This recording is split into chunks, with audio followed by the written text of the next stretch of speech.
Aita for saying I don't care about my sister's rejection-sensitive dysphonia and will be having my wedding the way I want it. I know sometimes it might seem like the answer is obvious, but I am honestly asking for the truth because I am getting so much pressure from my family that it is becoming unbearable now. I am 30, am newly engaged, my fiancé F30, and I have been together for 2 years and we both feel ready for the next step. We don't want a big wedding. We both come from huge families, and we don't want to deal with the costs and the headache of planning a huge event. Our plan is to go to City Hall and sign the required papers.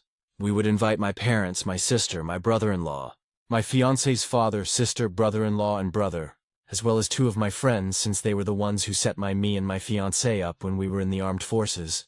After City Hall, we would all go out for dinner. We don't want any other wedding stuff or any kind of reception. When my older sister got married 3 years ago, I ended up being thankful I was stationed in another country and wasn't at home. I was in the Air Force at the time. She had a huge, expensive wedding and then took an expensive trip to the United States for her honeymoon. This is normal in our family, but watching the wedding on a live stream was enough for me. I was getting a headache when I was hearing about the planning secondhand, my fiancé, and don't want that stress.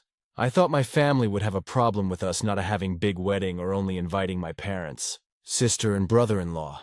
But my sister got upset because she wanted to be my fiancé's maid of honor. We aren't even having a maid of honor, best man, or wedding party at all.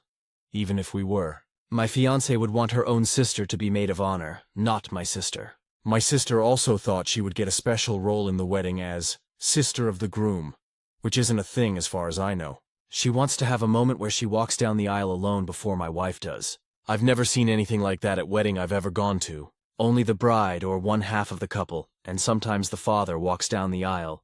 For full disclosure, my sister has ADHD, and with that she also has something called rejection-sensitive dysphoria.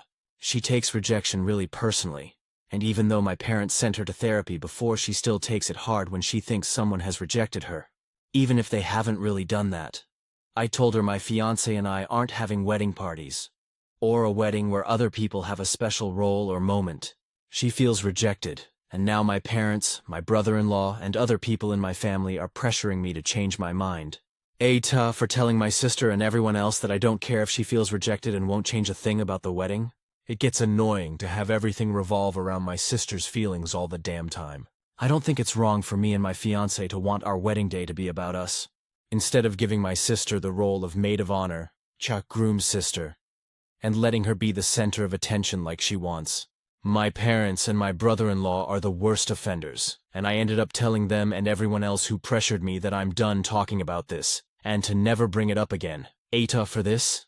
I just want to have my wedding the way my fiancé and I want it, but my family has never gotten so upset at me about anything else before, so I wonder if I overstepped. Edited to add, to whoever is sending me Reddit cares messages. I am fine and don't need that. Comments, commenter 1.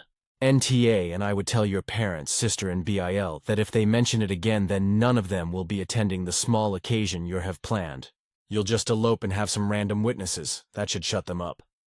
Commenter 2. The 2 who set them up could be their witnesses. OP's side of the family needs to fucking chill.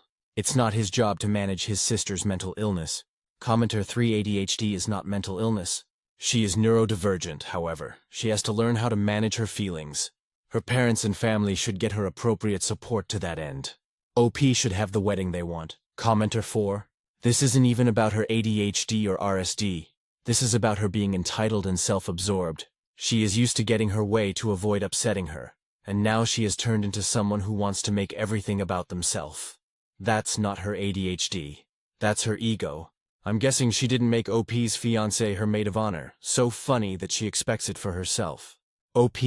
Have the non-wedding that you want. It's about you and your fiancé, not your sister, your parents, or anyone else. Everyone is either welcome to join in your plans for your marriage, or they are welcome to stay home, and let them know the conversation is over.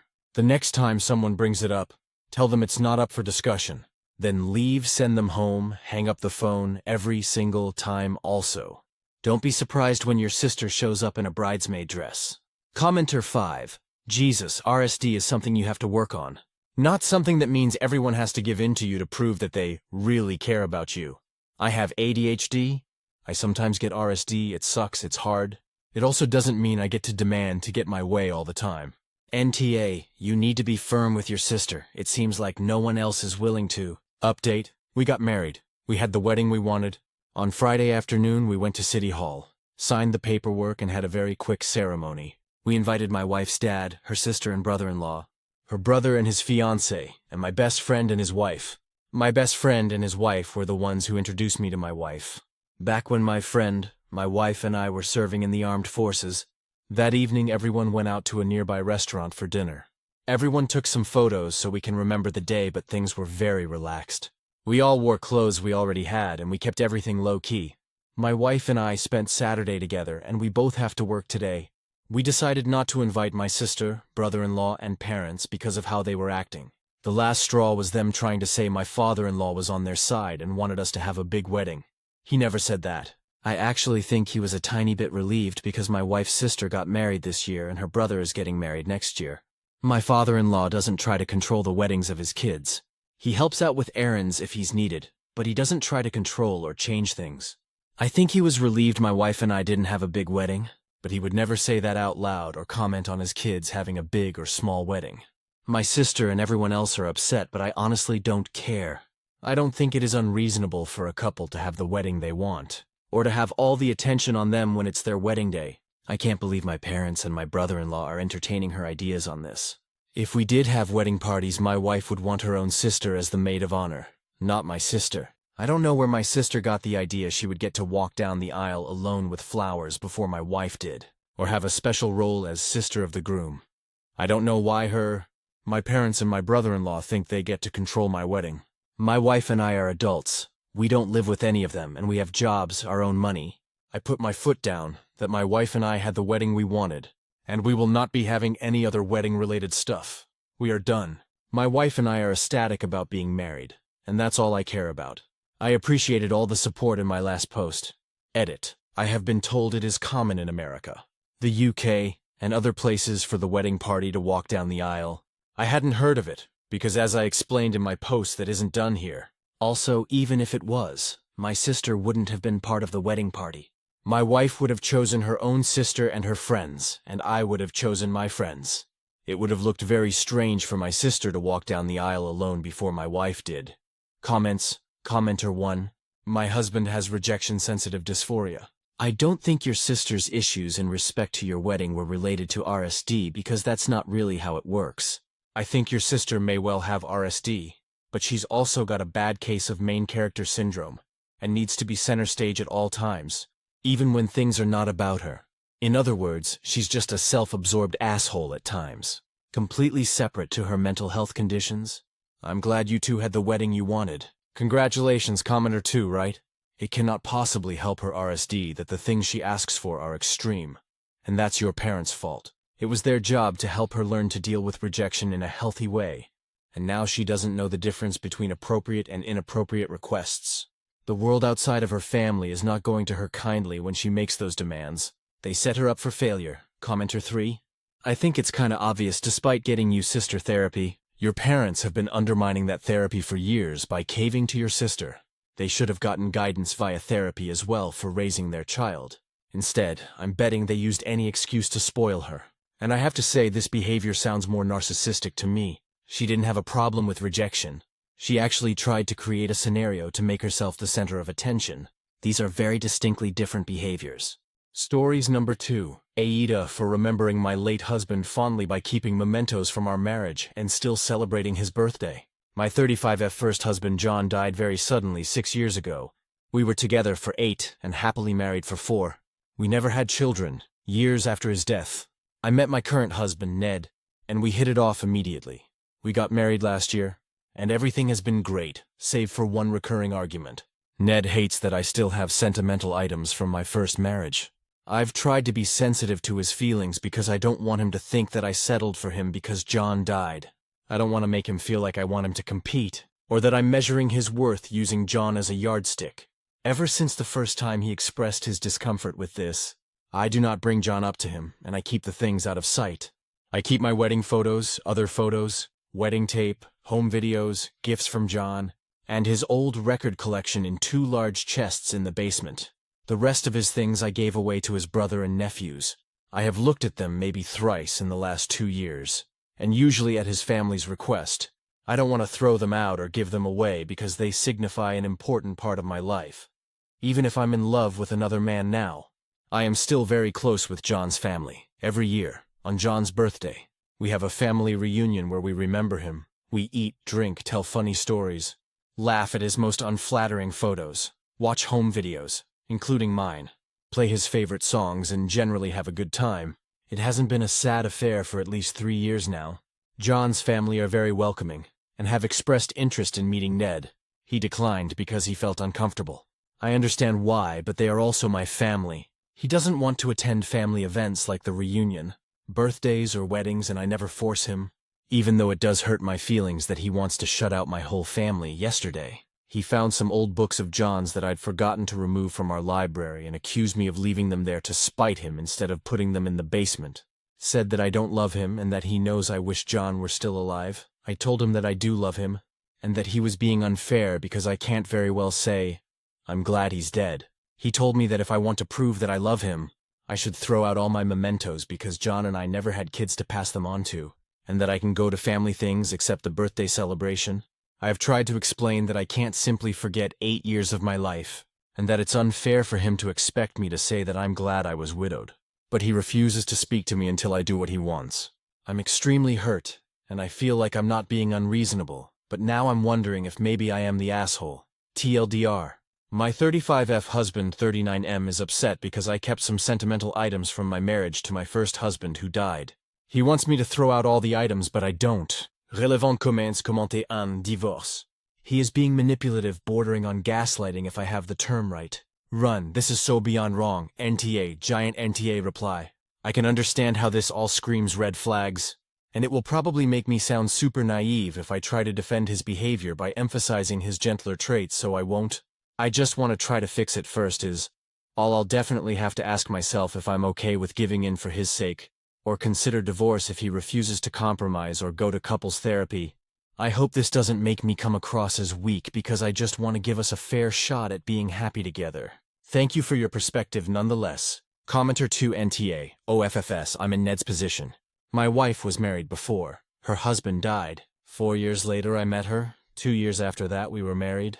Some guy my age is no longer in the world, and that's how I got to be married. For me to be jealous of a dead guy would be pathetic as well as pointless. It's not like he's competing with me for her affection. Ned is a dickhead. Reply, thank you so much for this. I was genuinely beginning to feel like there was something I wasn't getting, and I'm so tired of explaining the same thing over and over again. I've told him the exact thing, that I'm not comparing them or making him compete with a dead man, and I don't know how else to explain this to him. Commenter 3 NTA. Please do not give in to his demands and throw away your memories. You'll regret it immensely. Reply, I'm so sure I'll regret it if I do. I'm now thinking of maybe taking the chests down to John's parents' house and storing them there. I know they would be willing to take care of them for me. I just don't want to look like a pushover if I've not done anything wrong, and I'm starting to feel like I'm the one always making compromises. Update. Thank you for all your comments. I appreciate all the resources, advice, and awards. I didn't expect this much feedback, but I'll do my best to read through everything. Also, thanks to everyone who suggested Emily Yoff's article. You've all given me some much-needed perspective, and I see now that I wasn't taking it seriously enough. I never thought he would try to tamper with my things, but I also didn't think he would ever behave like this when I married him. I would like to clear up a few things first.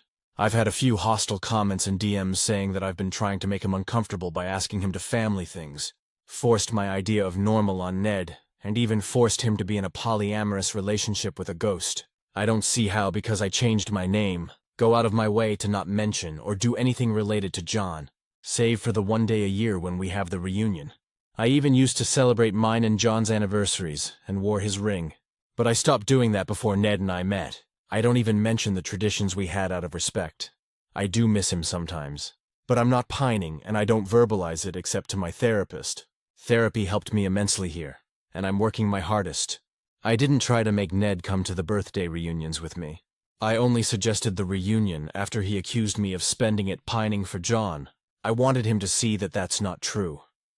I did ask him to come to John's brother's wedding with me, and my nephew's birthday, and he said no both times. citing the same reasons. My therapist helped me frame some points to tell Ned that we need couples therapy. John's brother, Tom, came over and helped me move my stuff so he could take them to his parents' storage tomorrow. Ned finally came out of the den and lost his mind when I told him that therapy is non-negotiable. He tried to stop us from moving the stuff a few times, accused me of violating his trust by asking for help, and that Tom and my relationship is inappropriate because we're not related anymore. He claims he asked me to get rid of the stuff in the chests, but that the actual chests belong to us both, that I have no right to take them away, that I'm being manipulative by not trusting him with my stuff. He didn't give me an answer regarding therapy. Honestly, I just let Tom do most of the shielding at that point, because I am tired of repeating the same thing, and I felt so spent that I just couldn't find it in me to shout over him to be heard. I was able to get some things together, and now I'm currently at Tom's. I'm so grateful to him and his wife for breaking quarantine for me. Now I'm just trying to manage my anxiety, at least until I can talk to my therapist again. I know everyone wants me to say I'm definitely going to divorce him, but I need a moment to collect and process. I promise I'm thinking about how to take care of myself, and keeping separation and divorce in mind. I went from being giddy with love to being frustrated but hopeful this morning to considering divorce in the evening. He's blowing up all our phones now, but I'm very tired and I just want to sleep. TLDR, took my things, left. Update 2. A few people have contacted me to let me know that my post is being shared on social media, and that a relationship website has written a story on it. I'm a little disappointed, but honestly, it's not the worst thing to happen these past few days. I'm mentally preparing for the possibility that it will get back to Ned, and likely cause more tension. Just updating to let everyone know that I'm aware, so no need to DM me the links. Thanks again. Update 3. This thread has long grown cold, but I guess I want to write this down at least to hold me accountable to my decision. I spoke to Ned a few hours ago for the first time since I left the house. He was very angry and lashing out. Initially, I planned on having a face-to-face, but give the content of his messages to myself and my family when I left. I chose to do so over Zoom. I didn't want to ask anyone else to chaperone, because I'm honestly still embarrassed by the events earlier this week. There was a lot of alternation between crying, yelling, and begging, and somehow he eventually agreed to try marriage counseling and individual therapy. I explained to him that I don't ever expect him to spend time with my family if he doesn't want to. But would he be willing to accept that they are my family, even if we share no blood or existing relationship by marriage? I explained that I have known them since I was barely 18, before there was even a John and I, and that they have been my people for a decade and a half. I explained that I would happily try to foster the same relationship with his siblings, were he to ever get back on speaking terms with them. This he refused to budge on. He said he will never be okay with my relationship with my family, and that he will not refer to them as such, because what I was apparently describing was close friendships. I won't bore you with other details because after that answer, I don't know who or what I'm even fighting to hold on to. I'm slowly accepting the fact that I will be putting away more wedding photos soon. I can't believe it hasn't even been a year. Stories number 3. AITA for letting my friend's daughter live in our rental property rent-free without asking friends' permission first. When my mother died 15 years ago, I inherited her home. It's smaller than my own house, so my husband and I decided we would rent it out. It's already paid off, so we were making a decent profit off of it. Other important players in this story. My husband and I have been friends with Sam and George since we were in college. We all have kids of similar ages, and they are close friends. The relevant children here, our son Henry, 24, Sam's son Kyle, 23, and George's daughter Anne-Marie, 24. Henry and Kyle are in grad school, working part-time. Anne-Marie finished grad school in the spring and recently started her first big girl job, as she calls it. Originally, the three of them were sharing an apartment in a bad part of town.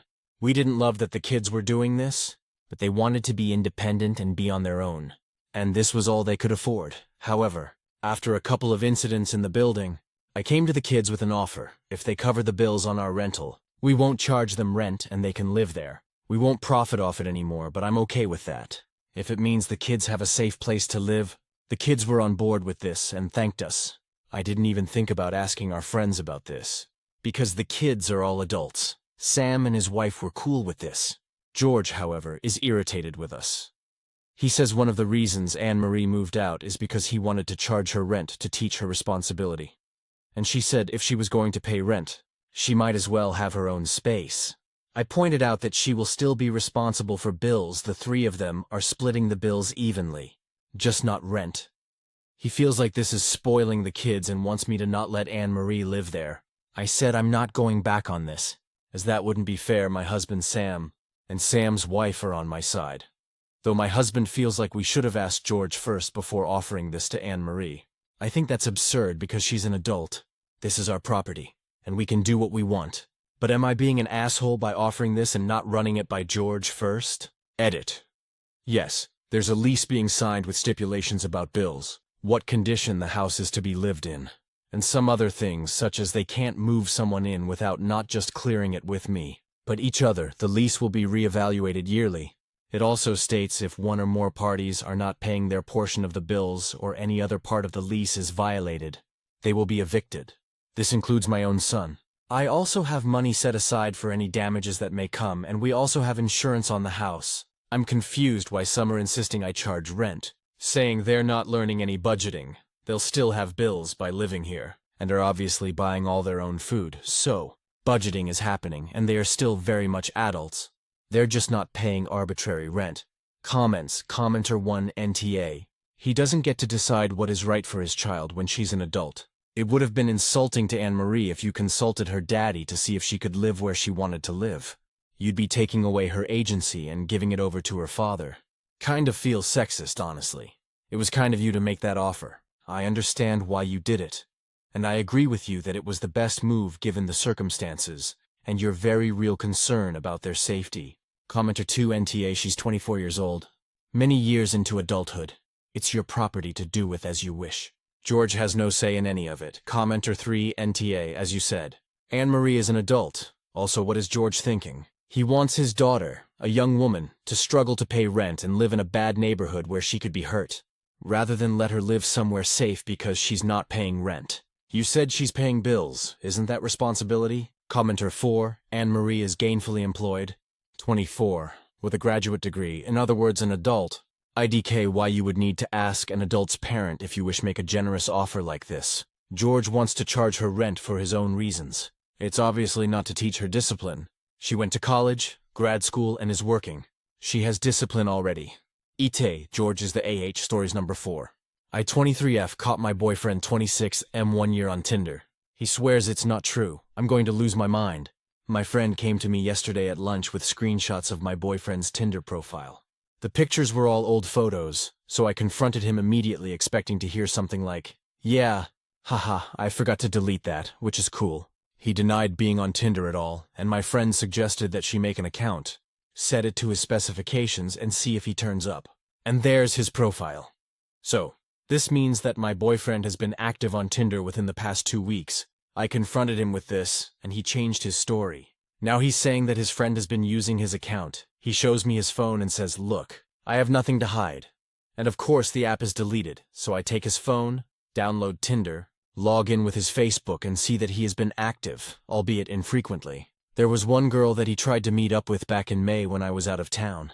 The girl gave him her phone number, and even though he deleted whatever messages they exchanged, I still saw that he had her saved in his contacts. So that's about everything that I know. He either cheated on me or planned on cheating on me while I went out of town, and I'm sure this isn't the only time it's happened. This relationship is pretty much over. He is swearing up and down that it's not true. He doesn't use Tinder and he doesn't know this girl. I'm going crazy with how much he's outright lying. He seems so sincere, but I know what I saw. I can't listen to him deny this one more time. I know that this is the end. I guess I'm looking for advice on how to end it in a way that doesn't leave me second-guessing myself. And moral support, TLDR, caught my boyfriend on Tinder trying to meet up with girls while I was out of town. He's denying it so vehemently that I almost believe him. What do I do? Relevant comments, Commenter 1. Don't let him make you question yourself. That's gaslighting 101. Look at the facts and trust yourself. Make a decision and stick to it. Reply. I want there to be a reasonable explanation for all of this. When my friend showed me his profile yesterday, I was sure that it was something silly. But there just isn't, right? It seems pretty clear to me what has happened. Commenter 2. If he's lying about Tinder and how he doesn't know this girl, what other things has he lied about, will lie about in future? Plus, if he's willing to cheat when you're out of town, that just pulls it all together for me. He's clearly not able to be trusted. I'd just confront him and lay it out to him wanting the whole truth, or you're gone. Reply, I feel like not knowing the whole truth is going to kill me. But I'm gone either way, honestly. Commenter 3 gaslighting, that's what this is. And this is exactly what my boyfriend did to me when I caught him cheating. I was literally logged into his POF account looking at the messages and he was trying to deny it. And trying to make me seem crazy for believing it. You are not crazy. He is a cheater. You are not crazy. One more time for good measure. You are not crazy no matter how he makes you feel about this. Edit 1. This blew up while I was away. I'm sorry I won't be able to respond to every comment. So I did some stuff that was kind of petty and stupid today. I made a fake Tinder account matched with my boyfriend, and he starts messaging me and immediately asks me to meet him for a drink. We agree to meet by a fountain in the center of my town, and I pack up all of his stuff in a tote bag, put on a great outfit and went to the fountain. I stood kind of out of the way of the fountain in the shadows where I could watch the street that I knew he'd be arriving from. I was devastated, but I figured this way I could catch him without a doubt and end things quickly. All the time, he's messaging this girl on Tinder, but he didn't show up. 2 of his roommates did. We didn't speak. I don't know them well, but they watched me for a while. Figured out what was going on after a few more Tinder messages, and left quickly. So I wait a few minutes, and I call my boyfriend and ask him where he's at. He says he's just gotten off of work, and he's going to meet his roommate for a drink. I confront him with the fake Tinder profile, and he's dumbstruck and furious with his roommate, who he swears up and down is behind all of this. I'm at home now, just emotionally exhausted and confused. Whatever is going on with his roommates is super sketchy and creepy. Advice, please? Edit 2. Thank you all so much for your advice and support. A few things that I think are important. Up until this point, my boyfriend and I had a great relationship. Really, no red flags anywhere. If I had already been suspicious that he was cheating, this would be a much easier break for me. The most recent message on his Tinder account when I checked it yesterday was sent to a girl he had matched with before we met. It said, "Would you want to meet up with my friend?" My boyfriend is the kind of person whose iPhone passcode is 00. I wouldn't be surprised if his roommates did know all of his passwords. So, his Tinder account is still matched with my fake profile. To me, that indicates that he probably isn't the person operating the Tinder profile. If it were him, wouldn't he have blocked the fake profile immediately? A lot of people have said that he probably sent his roommates to check things out for him. I can't write that off entirely, but my gut says that it isn't true. I just don't think it's very likely when it comes to his roommates. I'm very concerned that they have been using his profile to trick women into meeting with them.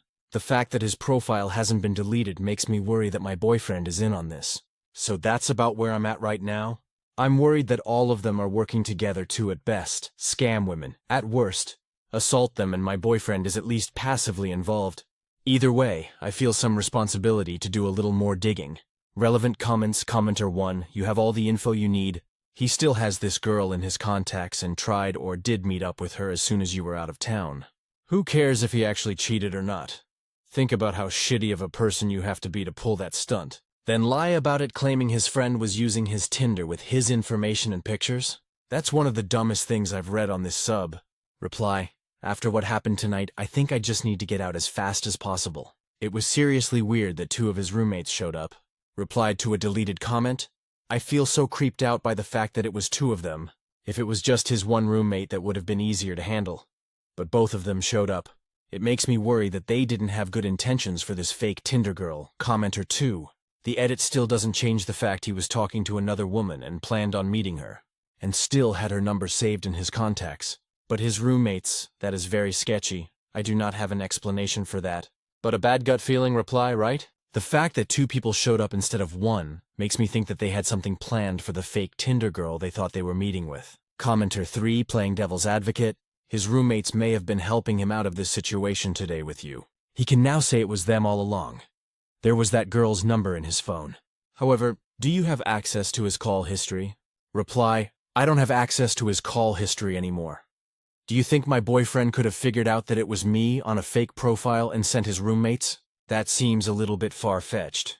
But this whole thing has gotten pretty weird. Commenter 4, after your edit. It is completely possible his roommates are at fault. The only part that makes me question that is his having the contact for that girl from when you were away. Can you get his cell phone logs? Should be in his bill. See if he texted her back in May. If he did, he's been lying to you. If not, he may be telling the truth. He can delete the thread on his phone, but not the messages from his cell phone bill. Either way, he's got some explaining to do. Why would his roommates not just use their own account? They could be complete assholes, but then why would they actually show up? Is your ex-boyfriend a lot better looking than them? Reply, my boyfriend is much better looking than them. Yeah, he's more charming too. I've only had very brief encounters with his roommates. They struggle with women for varying reasons, and any time I've met one of them, they beg me to set them up with one of my friends. I probably can't get his cell phone logs. One thing that is worth mentioning, though. While I was going through his Tinder messages, the most recent message was from a few weeks ago. It was sent to an old match who he hadn't messaged since before we got together, and it said, "Would you want to meet up with my friend?" Commenter 5. Well, this got really weird. I feel like maybe the edit casts some doubt on whether he actually cheated or not. But the whole thing sounds really shady. I don't see why he would be sending his roommates to scope out the situation. I've never heard of that even happening. Plus, it seems you and him both know the relationship is pretty much over.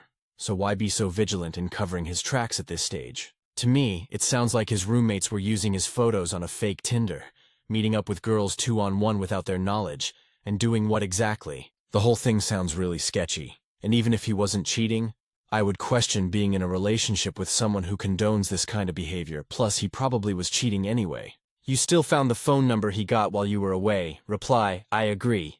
I very much doubt that he would have sent his roommates to check things out. It's hard to explain why, but it just doesn't seem like something he'd do, of course. Cheating didn't seem like something he would do until very recently, so a huge part of what happens next is going to depend on how he handles things with his roommates.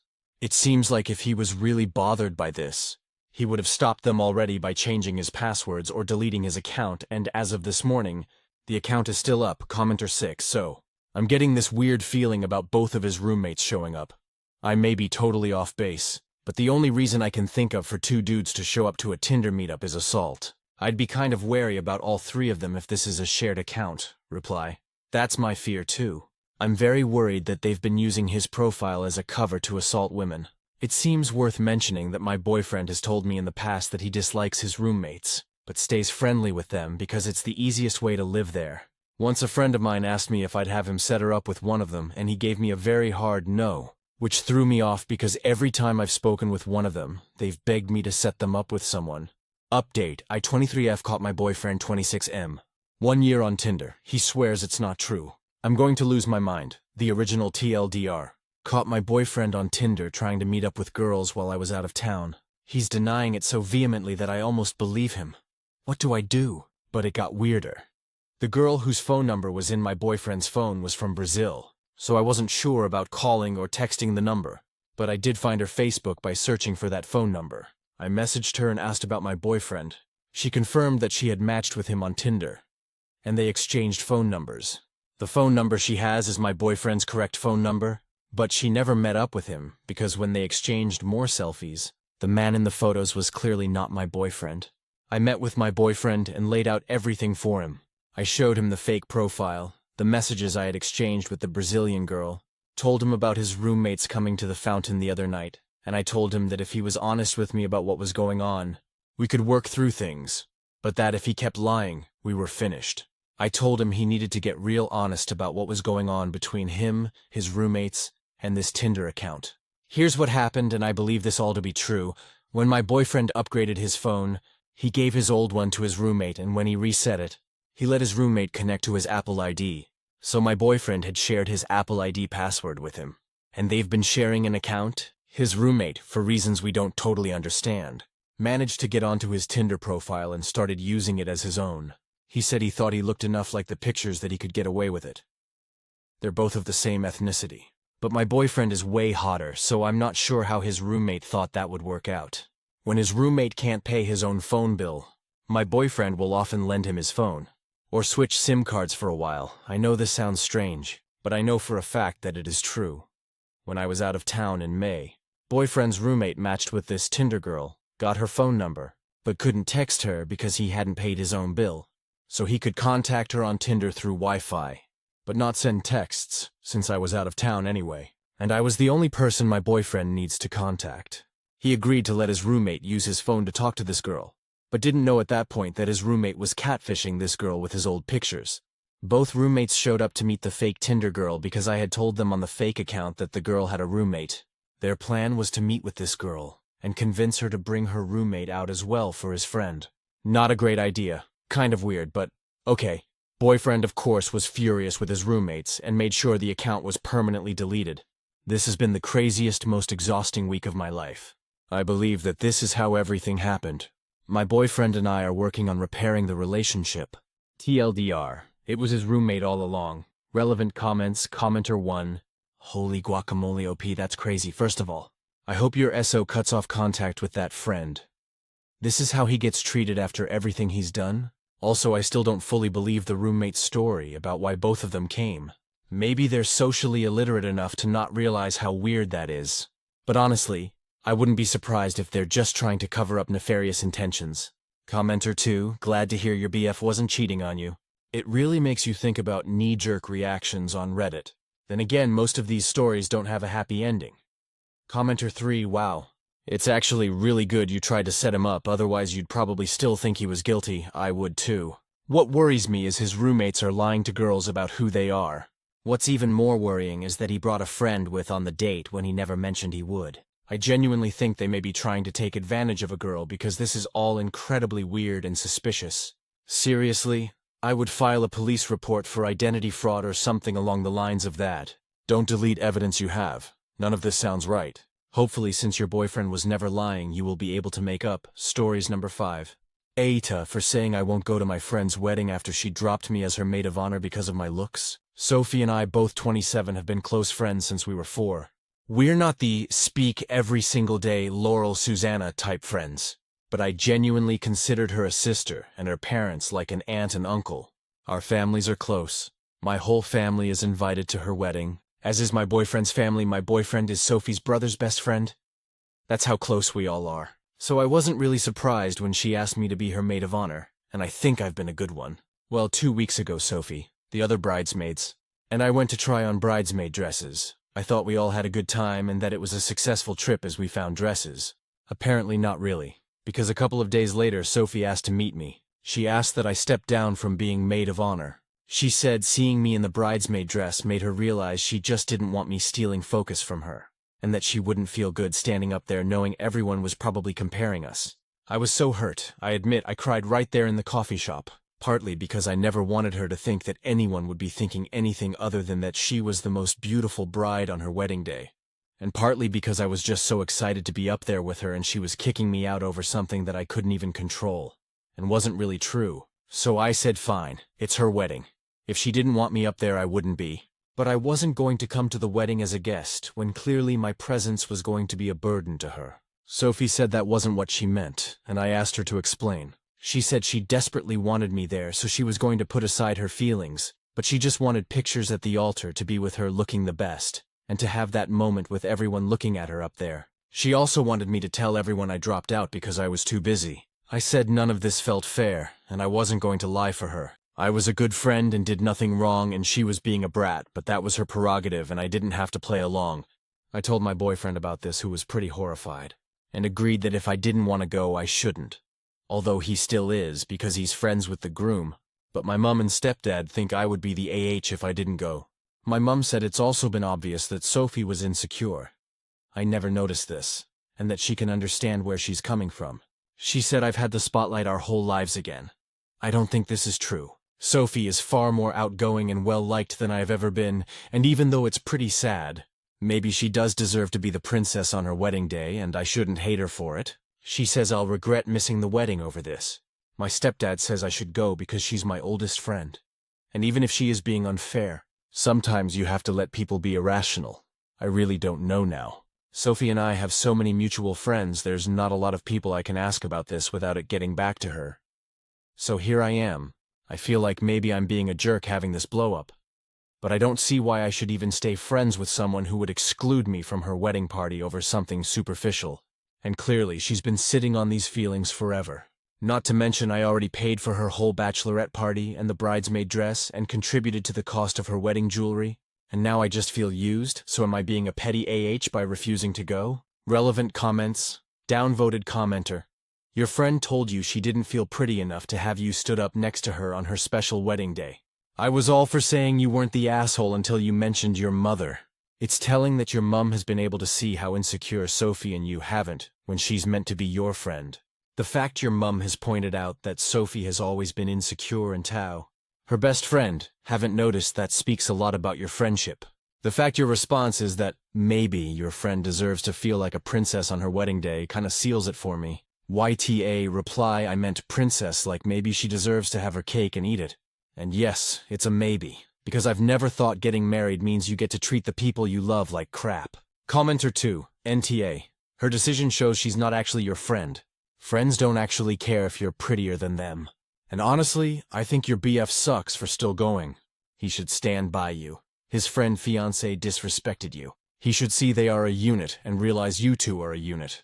If one of them hurts you, it should hurt him.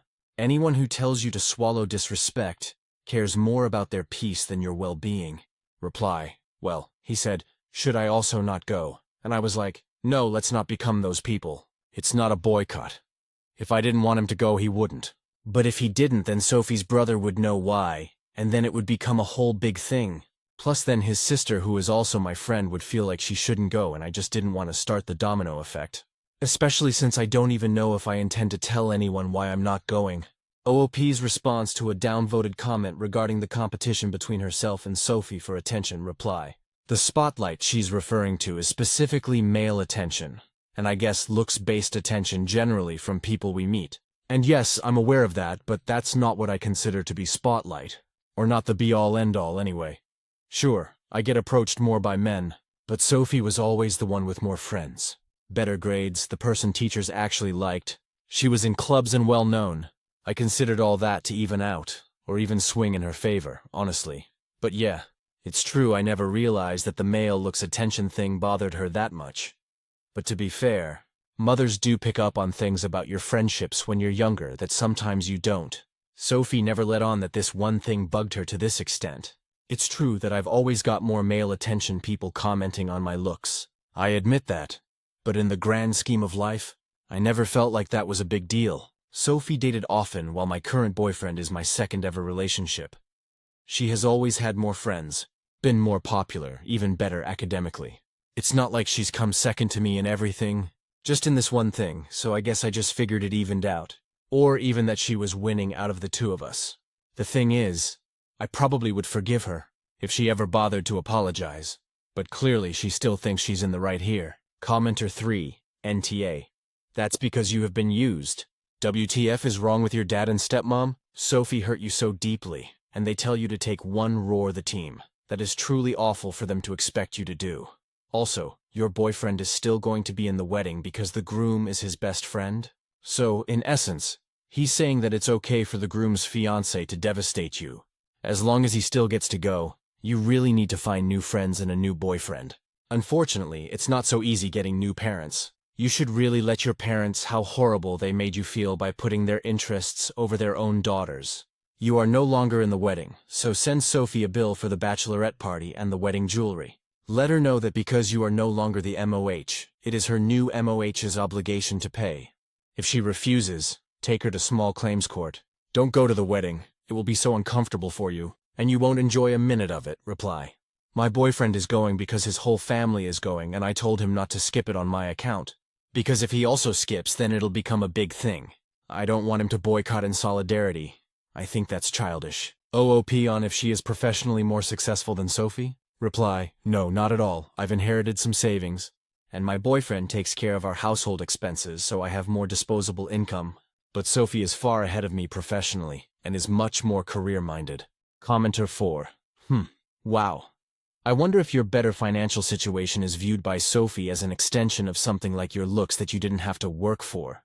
Although of course inherited money or relationship financial support absolutely shouldn't be thought about in those terms. Your boyfriend is also Sophie's brother's best friend. Did you meet your boyfriend through Sophie's family? I wonder if she feels like your family and even her family all favor you, her mother. Brother, aunt, cousin, groom, and the wedding was just another reminder? Reply, I guess I kind of met him through her family. Her brother and my BF did the same sport, that's how they knew each other. My stepbrother also competed in the same sport, so I knew who he was anyway, but they were in different categories. But yeah, I guess I got talking to him and stayed in his orbit because of Sophie's brother because they stayed friends all those years, so he was kind of around. Obviously it's weird looking back on it now because you question how you remember things. I always felt like I was the annoying one, not in a mean way, but we're the only two girls in the immediate family. She has a brother. I have all stepbrothers, and I was always the difficult one because I didn't like trying new things, or I just wasn't as easygoing. The boys always thought I was a bit of a stick in the mud. OP explains more about her family's background with Sophie's family and friend group. Reply: firstly, our families are close, as in, our mothers were close, and we were close. My mother was single for a while, so I guess yeah. We did get more absorbed into her family, because we went over there more, rather than them all coming to us. Then she got with my stepdad, and it was more equal because the boys would hang out all together. Although my stepbrothers are quite a bit younger, she wasn't really close to my stepbrothers because of the age gap, and I wasn't really close to her brother for most of my life. It was only when my now boyfriend and I were getting closer that I got a bit more absorbed into their friend group and now talk to her brother a lot more. I didn't just steal her family or something. Same with her mum. I'm not close to her really, but she's my mum's best friend, and I'm closer to my own mother than Sophie is to hers. Hence how I got this info. I assumed she didn't say the comment exactly like that because that's not even how my mum relayed it to me. And my mother, God bless her, is lucky if she remembers even the general idea of what someone tells her. So it was Chinese whispers. And okay, it's an assumption that she wasn't really harsh about how she said it because I don't know her to be cruel. Maybe she is, and I don't know. So yeah, okay, that was an assumption, but it wasn't a defense. However, she said it wasn't the right thing to say. But as for the groom, I don't care. Maybe I'm just nuts. But this man saying she's perfect, and literally meaning that I am perfect in his eyes, seems like an insane comment. Why would he think that? Why would he say that in front of his fiancée and her brother and his own friend? He doesn't even know me well enough to confidently hold that opinion, like it would come out of nowhere. But it seems kind of unfair to say it's my fault I didn't know how she felt. She did tell me about her insecurities, and I told her about mine, and we supported each other. She just never mentioned that they had anything to do with me. Update: my friend didn't want me as MOH because of my looks. So I don't care if anyone wanted an update, but the situation has somewhat concluded now, and I thought I would provide some closure. Firstly, some digging was done by my boyfriend and myself, and we think we found the roots of the issue. A couple of months ago, my BF, Sophie's brother, the groom, and Sophie were out for drinks. I remember this night. I had an event for another friend and couldn't go, over drinks. The groom apparently asked when my BF was going to propose to me, and my BF said probably sometime next year. Groom then made a comment to the effect of, "Why would you wait that long? She's perfect." Now, according to both my boyfriend and Sophie's brother, Sophie was really mad about this because Groom waited several years to propose to her. She's been bringing it up to him regularly since. Obviously, we all assume he meant perfect for you, not literally perfect, but Sophie appears to be taking it personally. The second thing is that my mother did a little gentle probing, and it turns out that at the bridesmaid fitting, Sophie's mum told Sophie that she should have chosen a dress that wasn't going to make me look better than her. I don't think she said it like that to Sophie. This is just how she relayed it to my mum and draw attention. According to Sophie's mum, her aunt and cousin said the same thing, and I guess one have ganged up on her about it. She also has been on Sophie about a pre-wedding diet. So it seems like these two things got blown out of proportion and ended up in Sophie's request that I not be MOH. I ended up deciding not to speak to Sophie about any of this. She's planning her wedding. She should enjoy this time. I don't want to make this about me or our friendship. And if I'm being totally honest, I was kind of done with the friendship after the initial conversation. I wanted to know the reasons for my own peace of mind, but the truth is, nothing was going to change the fact that she took her feelings out on me, who only ever wanted to support her. None of these things came from me or had anything to do with me. But she chose to take a wrecking ball to a 20-year friendship rather than confront the people who upset her. I can't wrap my head around that, and I'm not going to try going forward. That being said, I decided to go to the wedding, as my boyfriend's +1 essentially, just for closure to this entire mess. Now that I've calmed down, I really don't feel any particular way about going. I'll eat, I'll drink, I'll clap, and Sophie will just be the wife of my boyfriend's friend from now on. I guess I haven't told anyone why I'm not MOH.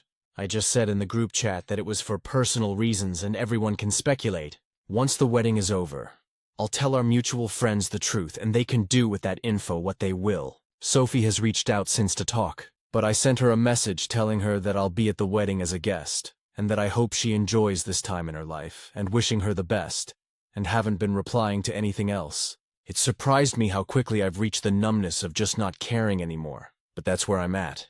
I genuinely wish her the best, but I just have zero interest in being part of her life anymore. I just can't see her or anything about our friendship the same way anymore, so that's that. I don't really know what else to include. If anyone has anything else to ask that I've missed, feel free to ask. Thank you to everyone who commented. Relevant comments, downvoted commenter.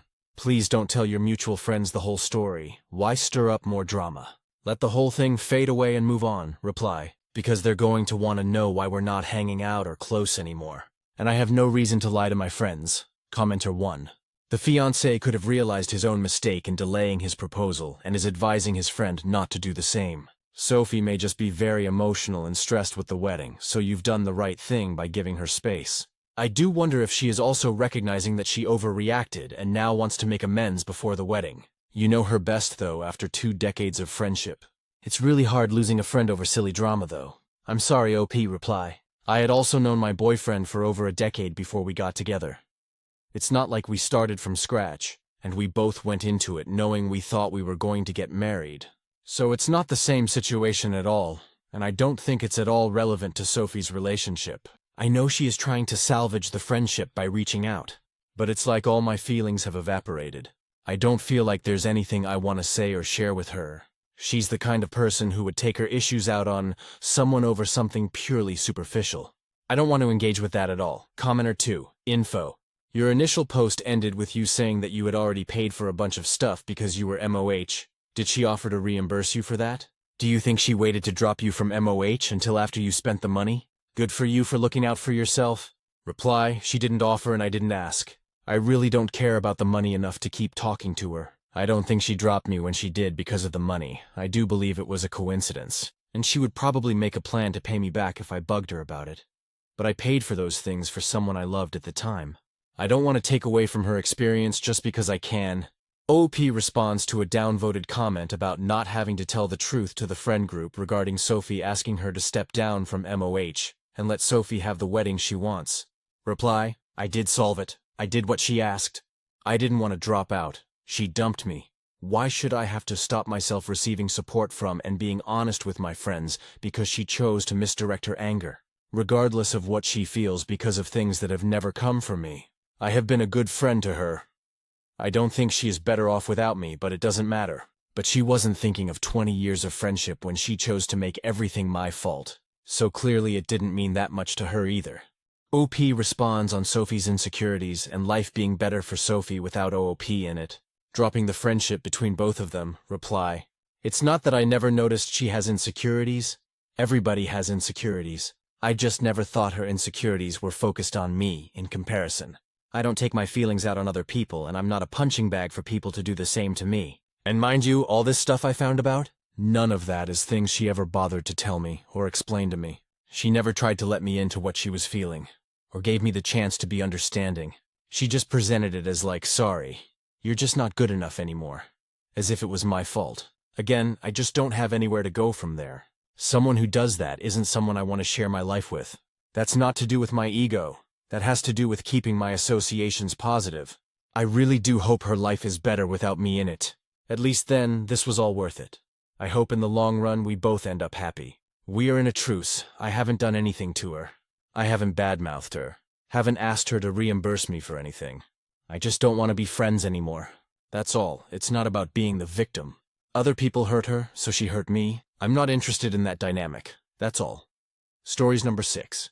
Aita for wanting to end my marriage after finding my wife emotionally cheating again. I 36M live in a country that is not my own, with my wife 36F and our 2 young kids 6M and 1F. I don't have family nearby and she does. Our marriage has been rocky for a long time. But what has pushed me to this point is that this is now the 4th time I've discovered her forming emotional affairs with other men. 2 years ago when this happened, we did couples therapy. I was willing to work on things, and I took responsibility for my side communication, stress, and working on myself through therapy. She acknowledged she crossed boundaries, but nothing really changed long term. Recently, I discovered she has been messaging another guy behind my back. When I confronted her, she didn't show remorse, just got defensive and said our relationship hasn't been good anyway. She's still texting him daily, including when we're both home with the kids.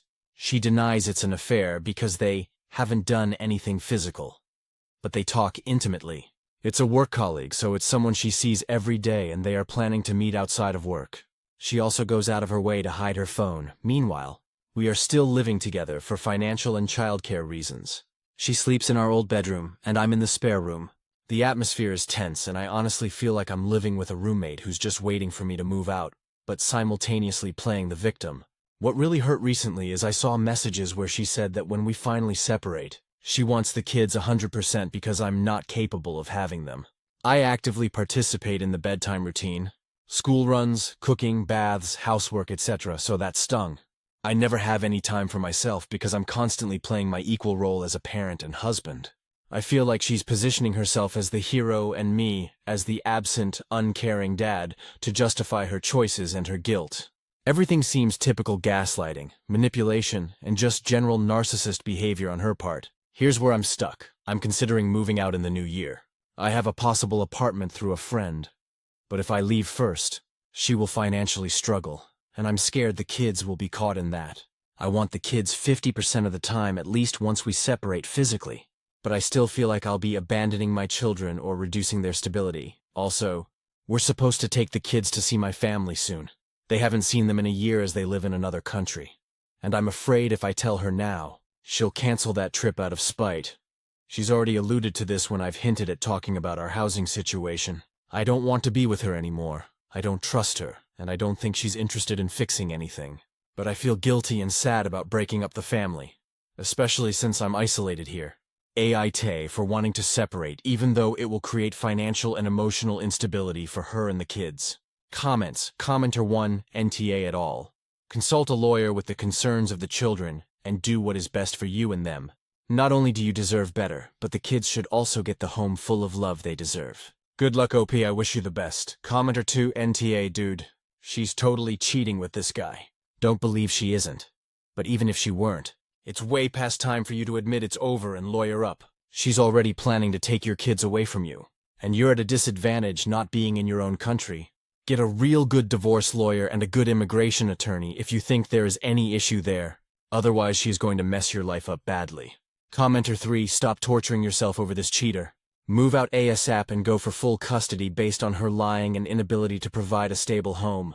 Commenter 4, why did she feel she could only turn to others outside of the marriage for emotional support? You say you have addressed things, but is that to your standards, or the standards she needs? You don't want to be with her anymore. Has that been obvious for a long time? Why have a child 1 year if your relationship hasn't been good for a long time? You were in couples therapy 2 years ago. Is there more to all of this than your post is telling us? I honestly don't know which of you is an arsehole or if you both are. Stories number 7, Aita for refusing to co-sign my sister's mortgage after my parents went behind my back. I 28F have been busting my butt for years to save for my own house. I work in software, so I make decent money, but it still takes forever to build up a good down payment. Meanwhile, my younger sister 25F is in grad school with barely any credit. Our parents, both mid-50s, found a house near them and decided she needs it. They made an offer without telling me. And now the deal only goes through if I co-sign. The problem? I had no clue they'd do this. My parents basically dropped a bomb. You have the best credit score. Co-sign so your sister can get the house. They also hinted I should chip in for the down payment because you've got the money. If I co-sign, I'll be on the hook if my sister can't pay. She's still in school, has debt, and zero backup plan. The bank might also reject my future mortgage application, since they'll see I'm already tied to another loan. But my parents say I'm selfish and forgetting family values. My sister's calling me a monster for leaving her stranded. And my mom threatened to cut off any future financial help, like wedding money, if I don't help right now. Some relatives think it's insane my parents tried to rope me into this, after they already made the offer. Others say I should just do it for the family's sake. I feel guilty, but also mad they put me in this spot. Aite for protecting my own finances. Or are they wrong for strong-arming me into co-signing a mortgage I never wanted in the first place? Edit. I'm actually adopted LMAO, forgot to mention in my confused and angry state. My parents adopted me when I was very young because they'd been struggling to conceive. A few years later, they had my younger sister naturally, which was a huge deal to them. She was their miracle baby. Ever since, it's felt like my role in the family became the older, adopted one, while she was the golden child who could do no wrong. Growing up, I was expected to pitch in more, be more responsible, and generally look out for my sister. I worked my butt off in school, snagged scholarships, and eventually landed a good job in software. All the while, I felt like my family mostly saw me as the fallback option in case anyone needed financial or emotional support. Now that I'm actually building my own life, saving for a house, focusing on my career, I'm realizing how my success just makes me look like a bigger piggy bank to my parents. The more independent I become, the clearer it is that I need to separate myself from the constant guilt trips and the unspoken expectation that I'll always bail them or my sister out. I love them, but I can't keep sacrificing my own future to maintain a dynamic where I'm never the priority. So thank you all for the wake-up call, update to come, relevant comments. Why didn't OOP's parents co-sign the loan?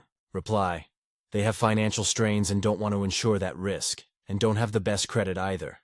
Why didn't OOP's parents help her with buying a house? Reply: we were at odds due to another family issue. Commenter 1: so your sister is the golden child, and you are not. Don't co-sign the loan. Tell your parents to give your sister the wedding money, and since your finances won't be a dumpster fire as they would if you co-sign the loan, you'll pay for your own wedding. And we'll be sure to send them a picture since obviously they won't be there. Tell them how much you appreciate them freeing you from having to care for them as they age, since that will fall 100% to your sister. NTA, but your family is really toxic. Reply: probably something I should have said this but was blinded by my confusion and forgot to mention. I was adopted, not as a baby but around the age of 6. Was always different and never bothered to reconnect with bio-mom. I knew I was an outsider, but as I got older and somewhat overshadowed my younger sister with my successful career, I think it created a resentment between my parents and me. So I think it's hitting at breaking point and really showing. Commenter 2: absolutely do not co-sign. NTA, if you refuse, let your mom not pay for the wedding. If she's threatening now, she will again. In the end, she probably won't. But that's not the main reason not to co-sign. The main reason is, there is a huge chance you will be in debt for a house that is not yours. Commenter 3: terrible idea. Why does she need a house RN if she has barely any credit and she's mid-grad school? As an apartment sounds like what she needs. Commenter 4: lock down your credit score and make sure they can't use your information anyway.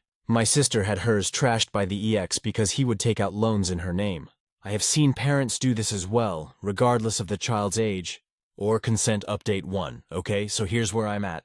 I'm absolutely not signing my sister's mortgage, and I'm definitely not pitching in for any down payment. This whole thing was the final push I needed to realize how messed up our family dynamic has been for ages. I mean, I've always known it was bad, but having them basically try to volunteer me and my finances, without even asking, just crossed a line I can't ignore anymore. I'm done. I've decided to cut ties.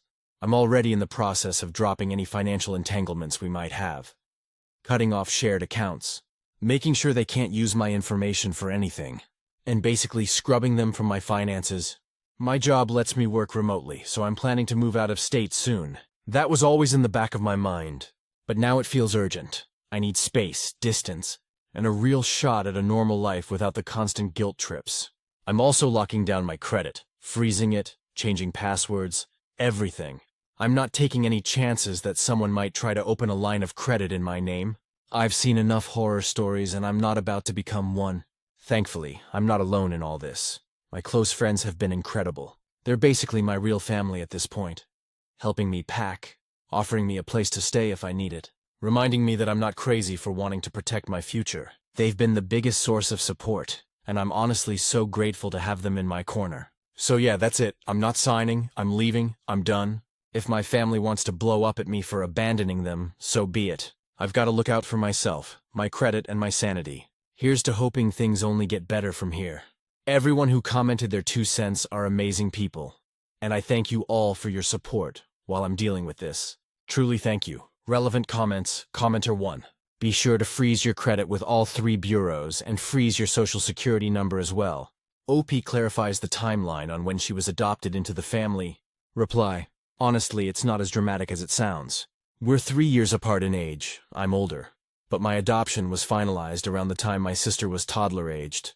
The process itself had started earlier, and it wasn't all done in a day. My parents had me placed with them before it was legally official, so by the time the paperwork went through when I was 6, she was already 3. It's just a messy timeline that happens when adoption, fertility struggles, etc. I forget all the details, sometimes, my apologies, commenter 2. I would also contact the financial institution that is issuing the mortgage and tell them you're not involved in case they forge your signature. They have your social security number and may have already had the bank run your information. Update 2, discovered a credit card in my name, okay? I was really hoping the update post would be the last one, but here I am. I didn't expect it to turn into a bigger mess. After deciding not to co-sign the mortgage for my sister, I started taking extra precautions with my finances, locking down my credit, pulling my full credit reports, like you all suggested. I wanted to be absolutely sure no one could use my information without me knowing. That's when I stumbled on an active credit card I didn't open. Some of you guys warned me, and I guess I wasn't fast enough to lock down. It's been around for a couple of years now. It was being used, but I'm assuming my parents wanted to keep it from me with the intention of using it as leverage. As of yesterday, the statements show purchases that look a lot like household expenses. The billing address on file points right back to my parents' home. I confronted them via text. Because I'm currently a couple hours away with a close friend, they claimed I benefited from these expenses. Which doesn't make much sense, like how did, because they never helped me with setting up my own apartment. Also, it explains why they assumed I'd be okay with co-signing. Turns out they've been using my credit for a while. Needless to say, I feel completely betrayed. This wasn't some tiny oversight. My parents have been quietly using my name to fund their expenses. Now I'm talking to a professional to figure out whether I should dispute the charges or close the account outright without tanking my own credit in the process. It's nerve-wracking realizing how they went behind my back even before this mortgage BS. At this point, I'm even more determined to move out of state to get distance from all this. My job is thankfully remote-friendly, so relocating won't wreck my career. My friends have been amazing, offering support so I don't completely lose my mind. If it weren't for them, I'd be a mess right now. I'm not trying to be vindictive or overdramatic. I just need to protect myself. The trust is gone, and I don't see how I can maintain a healthy relationship with people who thought this was okay. It's sad, and I wish it didn't come to this. But I've got to prioritize my own future. I'll let you know if anything else major happens. But for now, I'm focused on fully separating my finances from my family, getting ready to move, and making sure I don't pay the price credit-wise for something I never agreed to. It's scary, but I'm hoping it'll be worth it to finally have a life and a credit score of my own. Relevant comments. Commenter 1. Well, if they open credit in your name, that is considered identity theft. You should file a police report. Let the chips fall where they may. Commenter 2. Hang in there. Don't forget to check with check system to make sure they haven't used your name to sign leases and utilities that won't show up in a regular credit bureau check. Commenter 3. If there is debt left on the card, then you should contest that with the CC company. You want that debt to come off your credit rating. This also reads like identity theft. You have grounds for reporting your parents to authorities. Commenter 4. File a police report now. You're not liable for any of this, and can get it wiped through the courts. But the first step is reporting the identity theft. Update 3 edit. I'm reposting here since it got taken down on Aita. I had some drama last year that I posted about and was hoping I'd just be able to repost there. So here it is. Last year I cut my parents off and thought that was the end. They tried to force me to co-sign a mortgage for my younger sister, called me selfish when I refused, and I found a credit card opened in my name at their address. I froze my credit, shut everything down, moved out of state and told myself, done. No more access. I was wrong. This week a letter from the county recorder shows up about a newly recorded deed of trust with my updated address. I pull the record. My full legal name as co-borrower, a signature that's supposed to be mine, and a hometown notary stamp. But she'll lose her house. If your roof depends on a forged co-borrower, you never had a house, you had a countdown. I did not apply for this loan. I did not sign this loan. I was not even in the same state the day they claim I sat with a notary. I called the lender's fraud department and asked for the e-sign audit trail, the IP used for my signature. My parents' Wi-Fi, I emailed the notary. She replied in writing that she saw me over FaceTime and matched my ID from a photo my mom provided. That is not legal. I didn't do my job and now I'm part of a crime. Here's what I have. The deed listing me as co-borrower. The fake signature and stamp. The lender's e-sign audit with their IP. Records placing me out of state. And last year's police report from the secret credit card. So I acted. Filed a police report for identity theft and forgery with exhibits. Filed a state notary complaint with her written admission. Filed an FTC identity theft affidavit. Sent a fraud packet to the lender demanding removal of my name and treating the acknowledgement as defective. Extended my 7-year fraud alert. Refroze all bureaus. Locked my USPS address. Opened a P.O. box. Retained a lawyer. Sent my parents a written cease and desist. Stay out of my finances. All contact is email only. I'm not giving them time to fix it quietly. I'm not offering a refinance window. I'm not protecting them so my sister doesn't have to move. If this loan collapses, it's because they built it on my stolen identity. That's on them. But she'll lose her house. If your roof depends on a forged co-borrower, you never had a house, you had a countdown? This is absolutely ridiculous, and I feel like I'm out of my mind. I thought this was all behind me, I guess not. I've had some amazing help over the last year trying to piece my life back together. But things are so shitty right now. I don't care if she ends up homeless, fuck them, I'm so done. Stories number 8. Aita for suggesting now that our kids are at the age to go to school. My wife goes back to work so I can help my brother out with our mom's care financially. So my brother became our mother's primary caregiver after our dad passed. He has given 6 years of his life caring for our mom. My hands were tied. I offer support in terms of money when I could, but our dad passed shortly after we had our second child, so our hands were full. Now that our kids are in school, I want to pay for additional support, so my brother go back to school. He always had great potential, but he also hates to see people suffer he deeply cares about. He also held greatly appreciated they did not give up on him when things got tough. My brother is on the spectrum, and he was a handful growing up. I think to a degree he blames himself for our parents' financial situation. He always said mom and dad would have been better off putting him in a group home or shipping him off somewhere. I have told him 1,000 times to not think that way, but he cannot help it. We were playing WoW and I asked him what are his plans for the future are. He wanted to go back to school and get his degree. He was nearly done but dropped out to take care of our mom. So I asked him if we paid for someone to watch mom, could he go back to school? He said yeah, but has to be someone in the home. He refuses to place her in a nursing home until it is deemed medically necessary by her doctors. So that is a non-starter. I mentioned this to my wife, and while she is sympathetic, she feels our focus needs to be on our family first and foremost. We kind of had a slight spat over this because I don't think my wife understands my little brother took on a huge responsibility he did not need to, and took a huge responsibility off our hands. I unfortunately cannot afford to pay for additional support required for him to go back to school. Yes, our mother has some services, but they are far from enough, and with the projected cuts in the future, those services are likely to be reduced in the future. I want my brother to have something when the times does come for our mom to be placed or passes away. My wife is accusing me of putting her and the kids second. And it is insulting that I ask her to work so I can provide leaves for our family. My brother is my family also. I cannot move our mother in with us since all her services are tied to the state she lives in, and my wife refuses to share a home with someone that has dementia. So am I the asshole here? I know my brother has not directly asked for help, cause he knows how my wife is and does acknowledge this was his choice, and he has to live with the consequences. Consensus. People say it's above Aita's pay grade and omit voting. But OP should ask themselves and their wife, why she doesn't want to go back to work. Does she not want to work, or does she not want to work for OOP's brother and mother? They also agree OOP's brother doesn't have a say about OOP's core family, and he can't demand money or work from his SIL, just because he doesn't want to sell the house and put their mother into a nursing home. Comments. Commenter 1. It would come at a sacrifice, but they pales in what my brother has done.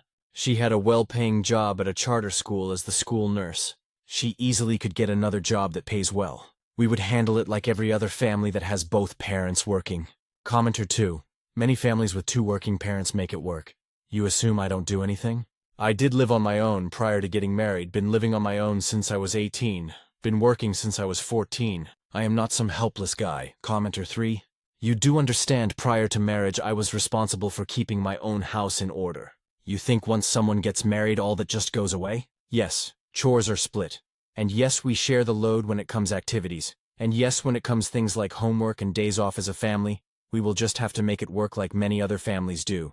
My brother is brilliant. He was going to Texas A&M for electrical engineering. I know he wants more, but is putting our mom first. I also asked him and he is open to going to school but wants to make sure our mom is being cared for. The cost of school is not the issue. He has plenty of professors and other contacts that are willing to help him with that avenue. The largest hurdle is the care aspect regarding our mom. Commenter 4. My family is in a different state, but my in-laws are near, so it is not like we would be doing it alone. They are an extra avenue of support if we neither of us can take off work for our kids, which they 100% would be willing to do. They already do so. They already help as is. And if need be, yes, we could rely on them for support if need be. Doubt they would say no if we really needed their help. If it comes down to it, like said, we will just have to figure it out. These are not unique problems. Many families face them and they handle it. Why do people assume we will not be capable of doing so? Commenter 5. Considering they already help, it seems like a safe assumption. They have said if we ever need anything, just ask. Hell, they watched our kids over the weekend so we could go on a trip. If they are fine with that, I am sure they would be fine watching them if we needed to work while they kids were off or something and we had no other option. Commenter 6. What would happen if his wife told her parents she is not on board with his plans and they rescind their offer to help? If my wife pulled that shit, I would divorce her in a heartbeat. I am sorry not going to map out every conversation I have had with my in-laws. Yes, we have spoke about my mom's situation. They have provided a great deal of support. And if said support suddenly dries up because I want to help my mom and brother out, if suddenly the help my wife asks of them stays so we can date nights and weekend trips, but they are not willing to help watch their grandkids on a day off that neither of us could get off, or maybe pick them up from school if we both happen to not be able to, then we are done. We have what we have in part because of him. Had he not stepped, I don't know what I would have done. I know if her parents were sick, this would not even be a conversation. She would drop everything to care for them. Commenter 7. I am not inviting my in-laws to do any more than they already are. They already help and provide childcare. If they can provide childcare so we can have a weekend trip or go out for an evening, asking them to take over if by some chance both my wife and I are unable to take off work. Commenter 8. They already refuse to take our money? Who said they would be all around childcare? They are going to school. At worst, they may have to watch then if by some chance both of us are not able to get out of work. I get off work at 5, and our state has free after school until 7 p.m. for kids 6 to high school. If she tells them that still accepts their free help for date night and weekend trips, yeah, I am going to divorce her 'cause that is fucked up. Before no, the idea of refusal did not even pop in my head. But now, it is a lingering thought. She is fine to do what she wants for her family using our money. But when it comes to mine, sorry, they are not as important. That is 100% a double standard. Somebody said if he divorces his wife, he needs to pay alimony and child support, so doesn't have money for brother and mother downvoted. Actually would make things easier, 'cause as stated the house is our largest expense. I would push to sell the house each downsize.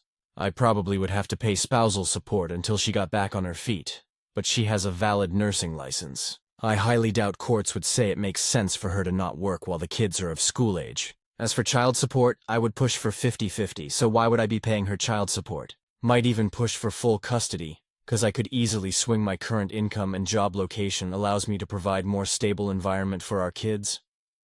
No lawyer, but I am sure a good lawyer could figure it out. I already do take days off when our kids are sick 'cause I get worried about them and can barely focus. Would it be perfect? No, but who is? We will just have to make it work. Commenter 9. As stated, he is not against placement, but will only do so when her doctors deem it medically necessary, which it is not. I cannot force him to place her. He is her POA. He is differing to her doctors to help him make that determination. She gets some assistance from the state, but dementia care is not exactly an easy thing to get coverage for. Short-term respite and social adult day is also a drop in the bucket when it comes to trying to go back to school. My mom gets some help, but they don't give 24/7 care. She gets 35 hours a week. That is a drop in bucket when it comes to school. From what I understand, you have to meet a certain threshold for more hours. She is not at that point yet. Safety and supervision are not covered needs under Medicaid or Medicare. Getting a lot of daily care for dementia is rough. I have looked into resources for him through things like Arena of Aging and other orgs like ALTS Association. Commenter 10. It would come out of my pay. I cannot sustain her being a sachm and help my brother and mom out. Commenter 11. My wife's time and labor would be used for our household. The income to help my brother and mother would come out of my paycheck. She has resources, but come on, with everything going on with Medicaid and Medicare, those resources are also probably going to be short-lived. What legal grounds would I have to do that? My mother is being well taken care of, and as stated, he is not against placement, but will only do so when it is deemed medically necessary by her doctors. If they have not felt placement is needed, then care to explain how is he not doing what is best for her?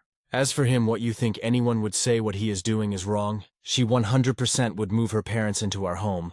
She would leverage her nursing experience as she is the best one to care for them. Commenter 12. As an example, our local visiting nurse is looking for nurses to do tail assessments and evaluations for claims. She does not have to go work in a hospital. She could get a WFH position. They are still available in our state. Though yes, if I need to change my schedule around, I will, and already have done so. I'm going to handle drop-off and pick-up cause it's close to my job and not far from our house. My boss is pretty chill and understanding, so they will let me leave early and come back after I bring them home. My wife kept up with it. She still has her license. Respite care is not going to allow him to go back to school since respite care in their state is not done in home. It is done at a facility. Tuition he is covered. He has many of his old professors and contacts willing to help him with that. The cost of school is not the issue. The care for our mom is the issue. More so, her paycheck would go our household, and I would still cover our mortgage and utilities while her check will cover everything else. Remaining amount would go towards paying for my mother's care. Less the college experience, but if he wants to go through their engineering program, and he has the option to, why not let him? Do community colleges even have engineering degrees? I heard they have a great program, and he has jobs lined up. He has professors willing to help him get a job at the Freeport plant. Why not help him be the environment he knows and has professors that understand his situation? He uses that 35 hours to work, so either way she would have to work cause if he uses that time to go to school instead of working, who is going to pay his bills? Cannot work the others cause someone needs to watch mom, so either I would pay him or pay someone to watch mom. Money is coming out. From what I gather, 35 hours is not enough to handle last 2 years of an engineering degree program. I never asked her to care for my mother or brother. We are not moving her from Texas to PA. So if you are talking money, I would still be contributing to the house. I would be paying the mortgage and utilities. I would still be dropping and picking the kids up since my job is they closest to their school and is on the way. I am confused. You make it seem like I said she has to do it all on her own. Before, no, the idea of refusal did not even pop in my head. But now, it is a lingering thought. She is fine to do what she wants for her family using our money. But when it comes to mine, sorry, they are not as important. That is 100% a double standard. If she really feels that way, that my mom getting dementia and my father passing away as a whelp, should have planned better situation, and should be left to their devices. Maybe she was not the person I thought she was. Had my brother not stepped up, IDK what I would have done. But it was not exactly a simple situation for us. We lived in different states, and my mom already had established services in place in her own state. Actually, our mortgage and utilities are the majority of the expenses. Kids are on my insurance, and if you mean homeowners, that is part of the mortgage.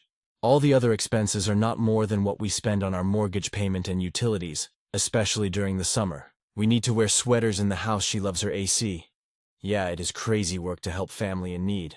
Kids are of school age. Highly doubt she would win long-term alimony. I would also push for 50-50, so child support would be a hard sell. Selling the house would free up a lot of my money also. We bought a home in a slightly expensive area.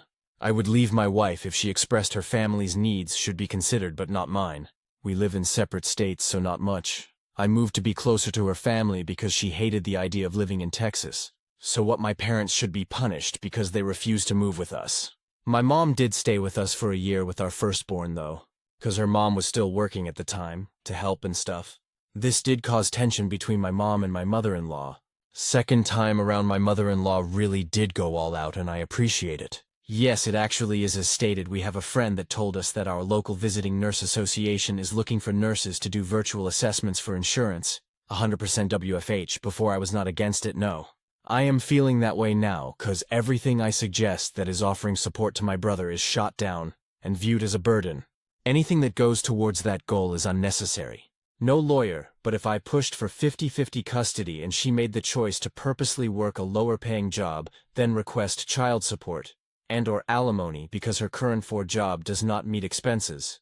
Pretty sure a judge would look at her like WTF. Yeah, if worst case happens and we divorce, and she still refuses to work and wants me to cover all her expenses because she refuses to work, I will try for full custody, yes. Sure, probably would not get it, but hey, why not try? Update, appreciate the feedback.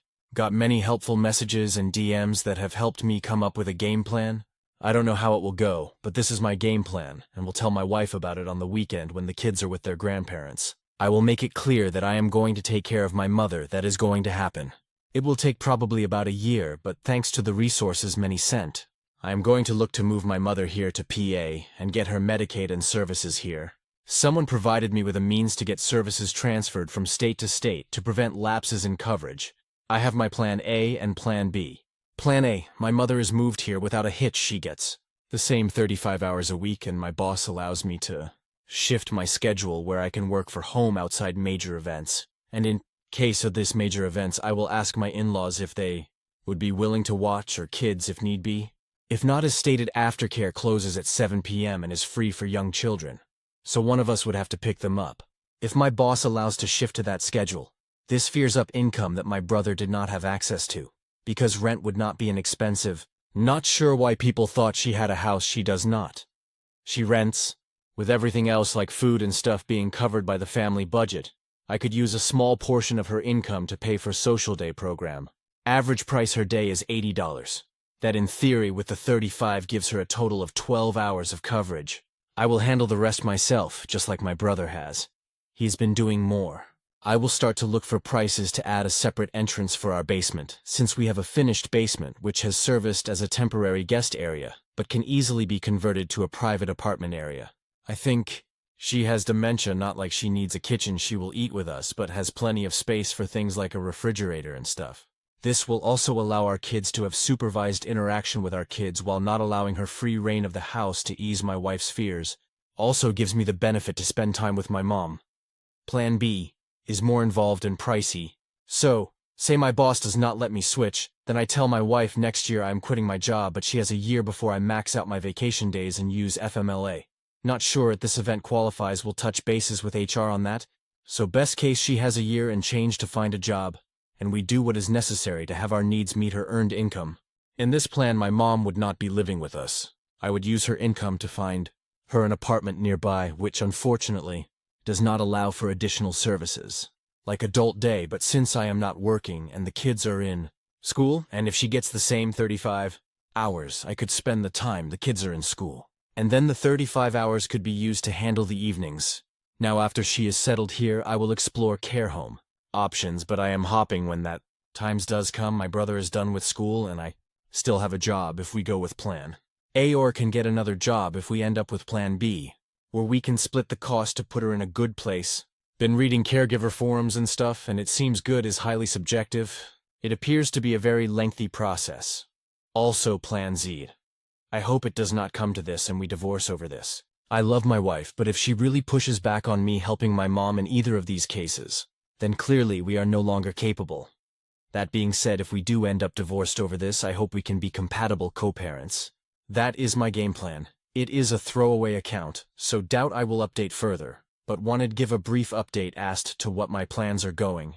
I hope she agrees, cause not helping is not an option for me. I hope she understands that. For those wondering, she is still fairly capable. As her doctor likes to put it, physical, she is in perfect health for her age. She is on IV testament for dementia. We don't know if it does anything, but she does tolerate it well. She can dress and feed herself. Same with toileting, she is capable to go on her own. Sometimes she reminding to wipe, or at night may have an accident because she forgets or does not make it in time. Eating can be a battle, cause all she wants to eat is Chinese food, fried chicken, but my brother get her to eat just takes a long time. She is a lot like how kids are, but otherwise she is one of the most loving people you will meet. As her doctors like to put it, she is presently demented. I hope since she still remembers my kids and sees them often via FaceTime that once in person, it helps with the transition. Overall, it is time for my brother to have a life and identity besides being a young adult caregiver. I hope my wife does understand this. Comments? Commenter 1. What can I say? Life sucks and throws you curveballs. We have always split household chores. Our parents did not do our laundry for us. We had to do it ourselves. We would go to the laundromat together. Each of us were responsible for our own clothes when we got a certain age. Dish's simple rule was you use the dish, you clean it. Bathroom after you doing using it, clean up after yourself. Biggest one they drilled into us. If you see something dirty, even if you did not do it, you clean because the house is a shared space. Point I am making is not one person is responsible for any one task. We have always helped one another and hopefully always will. Do I max out my contributions for my 401k every year? Yes, I do. Unfortunately, when she became a SHM, I no longer had the means to max hers out. She used to do that when she worked because I would still cover a majority of the expenses. She stopped working and COVID things with school and stuff got murky. So with some cuts, we have been able to live comfortably since. Yes, we are setting aside money for college. With the rising costs, they probably are going to have to get grants, scholarships and stuff to supplement it. As for her working, I would still cover the mortgage and utilities. Her income will go towards everything else, but after it was tallied up outside our cars or house needed a major repair, that her portion is still less than what I would be paying per year. She is free to use the rest her income as she sees fit. I would just use the portion of my income not going to the house on my mom. If she was to pay extra to all that stuff, awesome. Those two grown-ass adults are my mother, who has dementia at no fault of her own, and my brother, who dropped out of school to care for our mother after our dad passed. They are not just some random adults. Commenter 2. I have reached out to organizations like ALS Association, Caring Kind, and JCC. Each have explained it is 100% possible to keep someone with dementia safe in the community. Vast majority of people with dementia do live in the community with support. If I can get and provide that support, why not let's stay in the community until it is no longer safe? Even the experts state if you can keep them home safely, do it. Many ways of mitigating risk. If it turns out to not be possible, you place them. Why jump the gun? My brother has less than I do, and as stated per her doctors outside, her dementia is in great physical health. No other underlying health issue. He gets her to exercise regularly. They go on bike rides together using dual bikes. Why confine someone that still has the ability to enjoy life to a nursing cause? She may pose a risk to herself.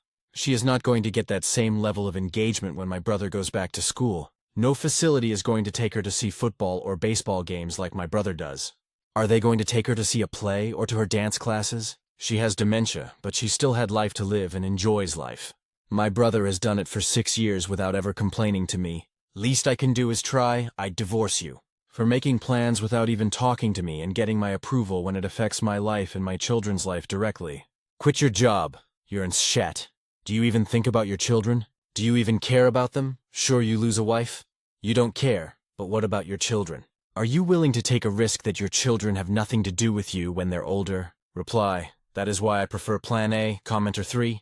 Trust when she gets to the point shit is on the walls or GWT's violent, that is when placement is needed. She is not at that point yet. I just don't get why people are acting like we should speed up the timeline, because she probably will get to that point in the future. Commenter 4. If it is Plan A in terms or active caregiving, maybe 4 or 5 hours, since she would also be an adult day. She still sleeps through the evening, thankfully.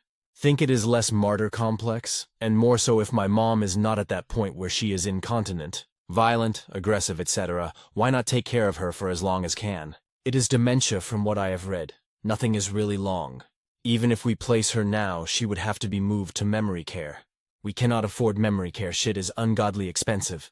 Commenter 5. Thanks. I took a brief look and nearly died. Someone gave me the number for a place for mom, so we'll give them a try. Paying for home care is so much cheaper than memory care. My brother has done a lot of the legwork. With his knowledge and experience, I think I get through. He is a creative little bugger.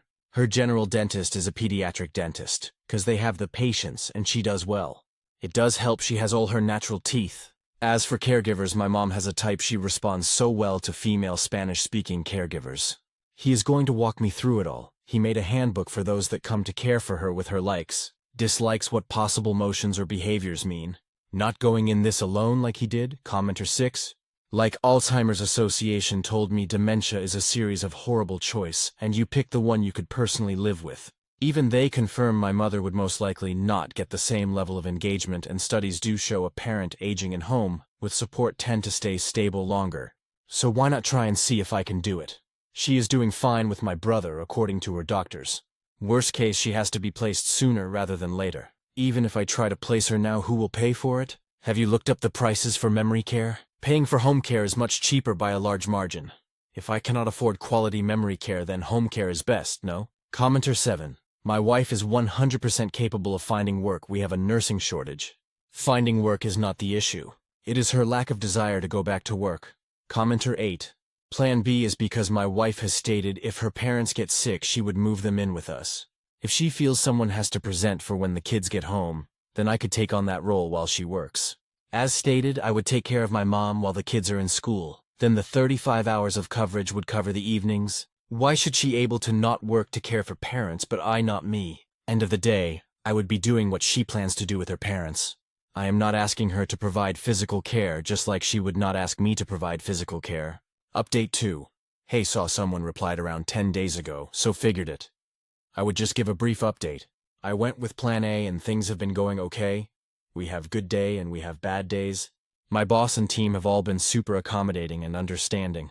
It has been nice to see our kids hang out with Ma while she has more good days than bad. Even her bad days are just minor inconveniences at best. She is not aggressive anything. The fly down here was super easy. She handled it like a champ and she has adjusted well. Her face was like a Christmas tree when she saw her grandkids. Still fighting with the insurance company to get her HHA care. But they do cover social day 5 days a week, and her medical team here got her approved for OT and PT for maintenance purposes, which has been great. She's in better shape than I thought. Even her PT is shocked how strong and how well she is on her feet. My wife is not exactly pleased, but we manage. As it stands, she is staying in our basement, have yet to put the separate entrance. But that probably will have to wait a little. It has been an adjustment. LOL, don't think my wife likes me being home as much. My mom tries to interact with my wife, but oil and water. I hope with time it becomes like oil and ginger, takes a little work. But once they mix it is great. I am glad I did this. I get to spend time with my mom, and our kids get to see parts of the great woman that raised my brother and I. I dropped the whole job thing. We are managing. My brother will start taking winter classes this year, and yeah, think overall this will be for the best. For those that do wonder, yes, I moved my mom in with me, but my wife does not handle her care at all. I moved my office into the basement, so when I am working from home she is with me. If I have to go on the field, my boss's wife watches her. She said my mom reminds her of her sister and loves the company, so does my mom. She takes her out to do her hair and nails and stuff. She has been super supportive and a great help. People have been very understanding and supportive. FYI, Medicaid blows, they don't want to cover anything. Comments: she does have Medicaid, just getting HHA hours is proving complicated. They claim she is too functional, so working on getting letters of medical necessity and appeal the decision. Once she gets approved for hours, I can look onto the family caregiver programs. As stated before, I did try to have a conversation with my wife, but she refused to entertain anything that required any level of support from me. End of story. How do you have a conversation when the other party has no interest? So I came up with a plan and executed it. Plans are great, but sometimes life has different plans. Would not say I am afraid of divorce. I did speak with an attorney, and overall it would not have been horrible on my end. Would be responsible for child support and some spousal support until she got on her feet. House would probably have to be sold cause my attorney stated they cannot force me to keep paying for a house I was no longer living in. Attorney explained spousal support is generally not a permanent thing. It is meant to help them get on their feet. Getting 50% custody would probably be the baseline, but he stated my spousal support most likely would not cover all her expenses, even combined with child support. Overall, as a family, we are going through enough changes, and I guess I just don't want to put anyone else through more stress than is necessary. I am not pushing the work issue, cause overall a part of me is checked out in terms of the marriage cause, as I mentioned in the other posts. If her parents needed help, it would not even be a conversation, they would be moved in ASAP. She is closer to her parents, makes sense, they are her parents. Yeah, it is just a super stressful ordeal for little gain on all parties, especially the kids. I am not for putting them through that. I did strongly consider it, and my attorney said overall, he does not see me getting hosed, but yeah. Anything could happen and can take a long time. I have enough on my plate, divorce can wait. If she wants to file, fine, I will sign, but for me I have enough to keep me busy. I am salty, cause we had this talk about her parents and she would do whatever they needed. And guess for my family it is just lip service. She would 100% find a way to claim each situation is different. Unfortunately, cannot have a conversation with someone that refuses to entertain any suggestion that required any degree of support from us. She already told me she had no intention of helping. So what at that point? Just tell them no, because my wife put her food down. We have shared chores and family responsibilities since we have been together. It amazes me how people think men just forget how to take care of themselves once they get married. Prior to dating, I was responsibility to cook, clean, laundry, shopping, paying bills, etc. Those basic skills just don't go away. Why do people always assume the guy will do nothing? She is the one in this equation who is doing nothing. But I get it. Everything is different because my mom's sickness is dementia. Make it seem like that changes the fact she is my mother and she needs help. Been going to support groups, and one thing that really did stick with me. Dementia is a bitch, but if everyone in a family chips in the burden of dementia, is not as painful. The load is spread out amongst family. They are right. Had I just helped more beforehand, we probably would not be in this situation where my brother was deep in burnout pushing it all down, 'cause he did not want to he a burden. Divorce is not the end of the world. It would 100% suck, but not the world will stop rotating because we got divorced. Grand scheme? The marriage was already over the moment she told me to forget about my mother and brother.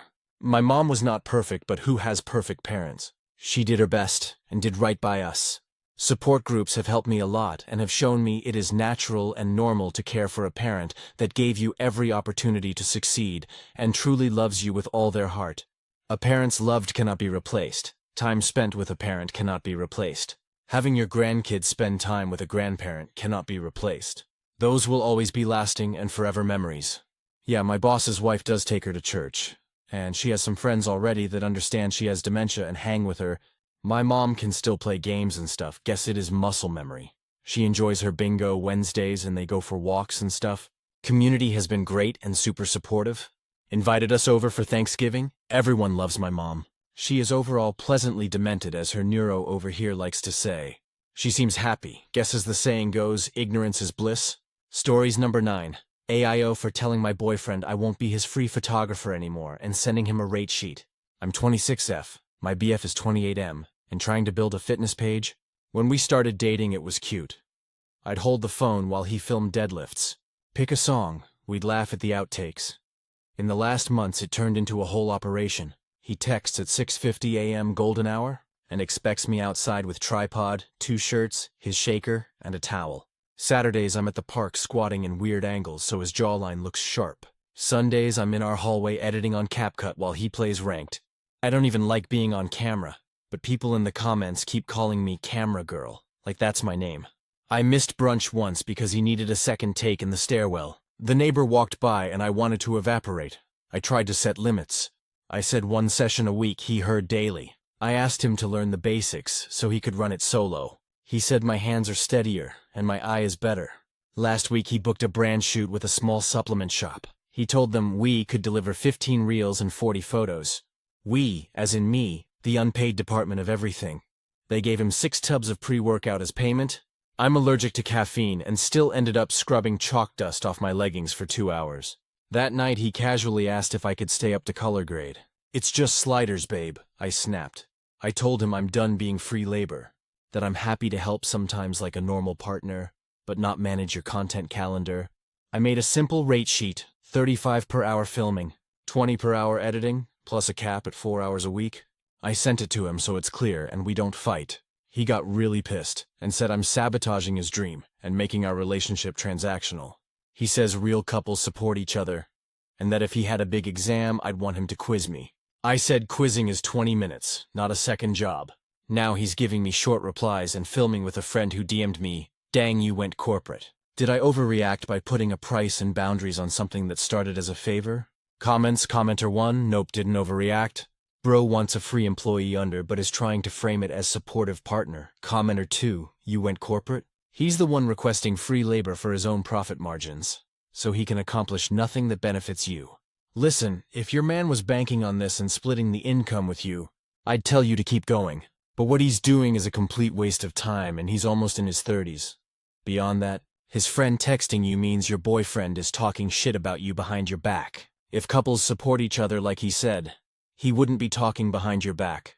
That would be a relationship deal killer for me. Commenter 3. He is using you to say the least. You are not overacting. There's a reason people get paid to do all of that. And if he treats you this way now, how will he treat you in the future?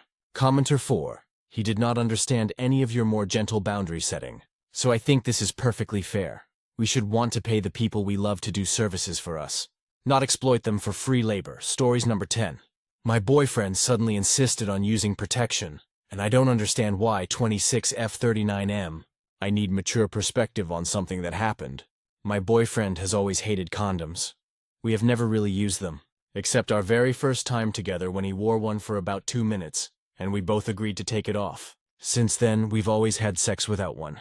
Yesterday, out of nowhere, he insisted on wearing a condom and was very serious about it. When I tried to take it off because we both prefer without, he literally held my hand to stop me.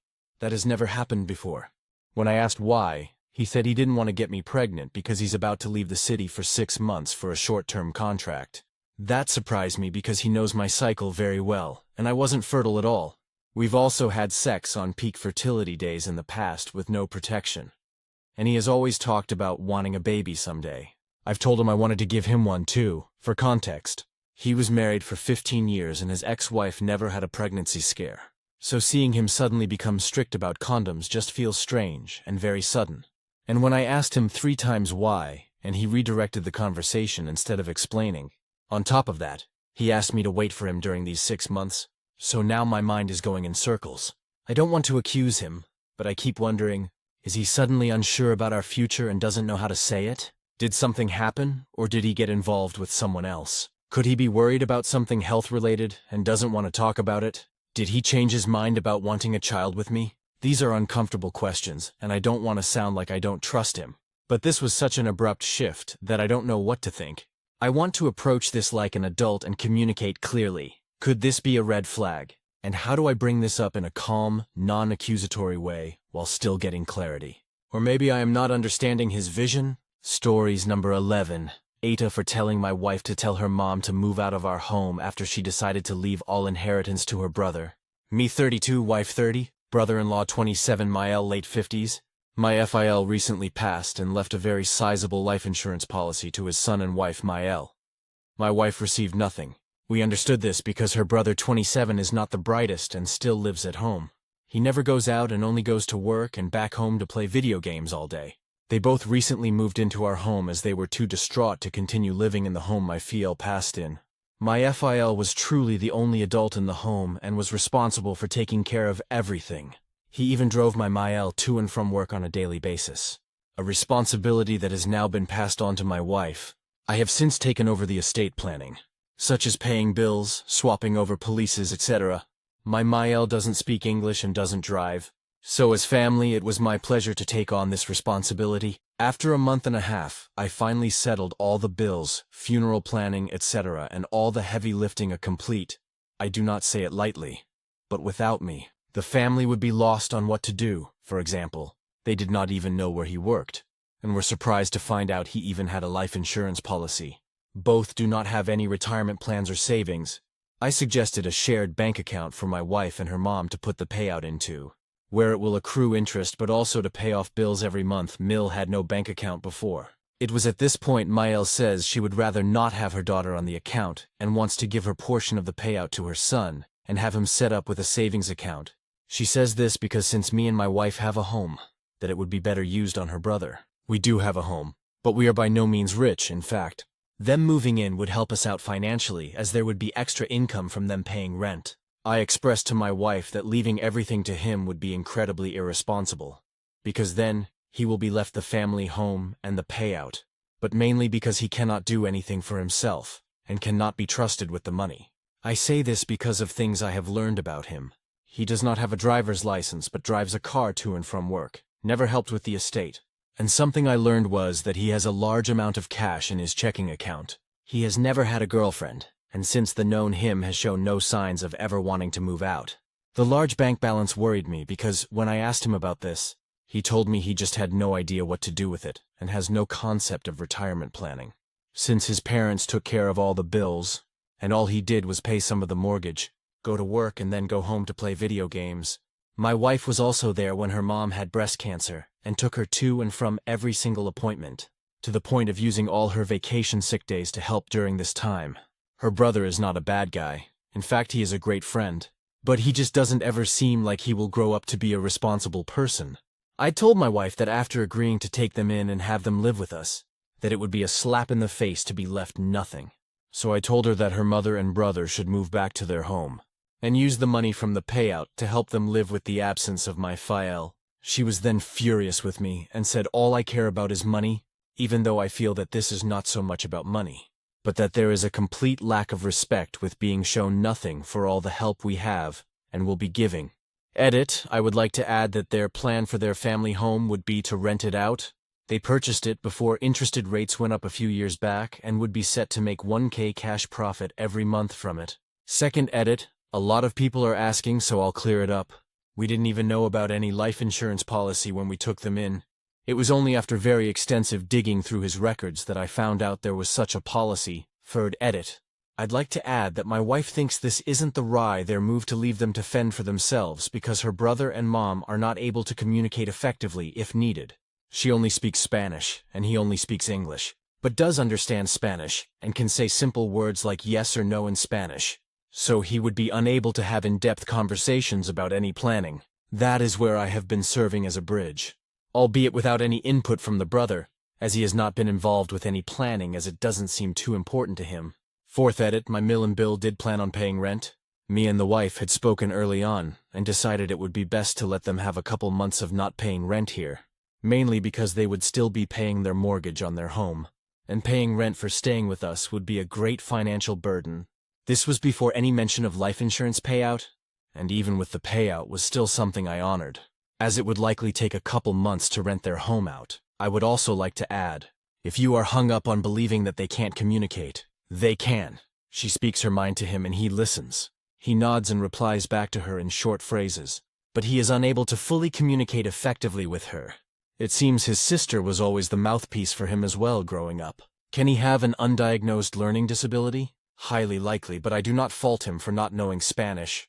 Comments, Commenter 1 NTA, OP. You do realize that MIL's retirement plan probably will be your wife and you taking care of her? Commenter 2 NTA. My sister is heading for a similar situation with her children. When our mother passed, she left a significant inheritance for each of her children, but my sister got a double share, because she had taken care of our mother in her last few years. No problems there, but my sister then gave all of that money to her daughter, on the basis that her irresponsible daughter needed the money more than her responsible son. When this was discussed, my nephew and his wife were clearly annoyed at the unfairness of the decision. My sister now says that she will leave her house to her son. As she is a hoarder and the house has not been adequately maintained, it will likely not be worth anything, like as much as she thinks. And I bet she ends up leaving half of it to her daughter. The funny thing about all of this is that my sister thinks she will end up living with my nephew and his wife in old age, because they have more resources and they would have better living conditions. Commenter 3, NTA. There are some harsh realities you're facing with your mill bill and unfortunately even your wife. What happens if something happens to you? Will all your money go to take care of your BL? What about your plans for your potential children? You didn't sign up to be the caretaker of your meal and bill. Your marriage vows don't include them. Your FIL was clueless. I would tell your wife the personal implications, as this isn't only financial, but also the emotional toll on you. Is your BIL like autistic, or is he faking incompetence? Does your wife even realize she's being pushed aside, or is this some cultural indoctrination? Reply, my wife does not realize this. She sees it as helping her brother, who has not been as successful as we have, get a head start in life. Commenter 4. You need to sit down with your wife and have a real conversation about what your lives are going to look like. She might be okay with you, her taking care of her mother and brother forever. But it sounds like you are not. This is a massive burden, both financial and on your time. Are you planning on having kids? Are you planning on being okay with living with them forever? What happens if your BIL is arrested for driving without a license? What do you picture your life like in 10 years? In 20? Is this really about the money, or is it about the burden long term? Honestly, all of this is something you need to work out with your wife. Reddit probably can't help. I'd suggest booking a couples counseling session to work through all of these issues. Sounds like you really might need help with communicating and figuring out a plan that works for both of you. Reply, we were both happy to have them here for as long as they needed. This is something we were both accustomed to growing up. But knowing that at the drop of a dime, should the brother want to, He can walk away with a hefty savings account and house in his name while leaving his mother with us to take care of. Seems a bit wrong, IMO. The driving without a license truly scares me. As another commenter mentioned, any accident caused by him would lead to him losing his inheritance. These are good questions to think of. Stories number 12. Aita for calling my husband a disgrace after he said my miscarriage ruined his birthday. I miscarried yesterday afternoon about 12 p.m. I've never had a miscarriage before. And this baby was so wished for. So it's all so fresh. And I'm sobbing right now. So I apologize in advance if it doesn't make a whole lot of sense. My husband turned 27 yesterday. I 26F was pregnant with mine and my husband's 27M second child. Yesterday I was 8 weeks pregnant. The day before yesterday we saw a beautiful heartbeat flicking on the screen, and today I'm devastated. I was playing with our 2-year-old when I felt a pressure in my lower abdomen. Not long later, I noticed bleeding, and I let my husband know immediately that I had discomfort and bleeding. Before long I had passed what I believe is the fetus, and I messaged him, "I think I lost the baby." I wanted to keep him updated, and I guess I was seeking some kind of emotional support. I asked if he could come home, and he said, "Of course, if it's urgent." I said, "I think it is because the pain and bleeding is getting worse, and I'm starting to feel lightheaded, and our 2-year-old is unattended in his playroom right now. We have no friends or family near that I could call who would get to us quicker than he could. I had to clean myself up, crawl downstairs to take paracetamol, make my son his lunch, and then put him down for a nap. At this point, my husband still isn't home. He was working approx 30 minutes away and took closer to 60 minutes to get back. Hours later when I asked, it was because he'd stopped at Tesco to pick up some beers. I ended up very poorly, losing lots of blood, lightheaded, vomiting, etc., and he had to take me to A&E. By the time I was discharged, it was almost 8 p.m. last week. I had said I'd make him his favorite dinner for his birthday, which he reminded me when we were almost home. I said I wasn't feeling up to it, and that whatever takeaway he wants is on me. He said, "For fuck's sake," under his breath, and then muttered something along the lines of, "This bullshit has ruined my birthday." He didn't stop to get any takeaway. He just drove straight home. He put our son to bed, and I went to bed, and I'm not sure what he did after. I didn't see him this morning as he had already left for work. He's not messaged me all day, and he got home a few hours ago. It's now 8:40 p.m., and he's been giving me silent treatment. I tried to speak to him about an hour or so ago, and he ignored me, and I called him a disgrace. He slammed the bedroom door and locked me out of the bedroom. His mum has since messaged me and said I need to be patient as he's also had a loss. She didn't ask how I was or anything. He's obviously speaking to his mum, but why isn't he opening up and speaking to me? She said I was harsh? I'm feeling utterly emotionally neglected right now. My body has been through emotional and physical hell. I understand that my miscarriage came at a fucking inconvenient time for him as it was his birthday and all. I'm not sure if it's the hormones making me feel crazy, but is it nuts to contemplate divorce? Aita for calling him a disgrace. Some of comments from both comment sections. OOP clarifies. Off topic. I am on AL annual leave and return to work on Monday. I have already told a handful of my close co-workers that I am pregnant. I have no idea to navigate this. What is the best way to tell people that I am no longer pregnant? Do I just say? Do I wait for them to ask? I feel so stupid for telling people so soon, so I've put myself in this position. What's the least awkward way to address it so that there are absolutely no follow-up questions? I don't want to discuss it any more than I have to because I just keep breaking down. Thanks, X, commenter 1. You tell the person you are closest to spread the news for you, and tell them to make it clear you don't want to talk about it. Commenter 2, go to your doctor and get signed off. I haven't personally been in your situation, but had a close friend who went through similar. Her doctor offered her 2 weeks initial certificate and more if she needed it. She ended up wanting to go back earlier, but he said it was her choice. Definitely take some time to yourself. You have gone through a massive trauma and need time before you have to face work. As for your husband, you are definitely NTA. If I could, I'd use much stronger language than you did. Both he and his mother should be absolutely ashamed of themselves. I know you said you have no family close by, but is there anyone you and your son can go to stay with for a while, who will give you the love and support you deserve? Reply, are you in the UK? I'm in England. My doctor's surgery is closed until Tuesday because of the bank holiday weekend. Do you know if OOGPs are able to sign me off work? My work involves closely monitoring new members of staff, assessing them, and signing them off to work independently. I need to be able to focus completely as there is no room for error and be smiley and friendly. I don't think I'm able to do this right now, but I'm not sure how to get signed off as I'm back in work on Monday. I'm not sure if that makes sense. Commenter 3. Important.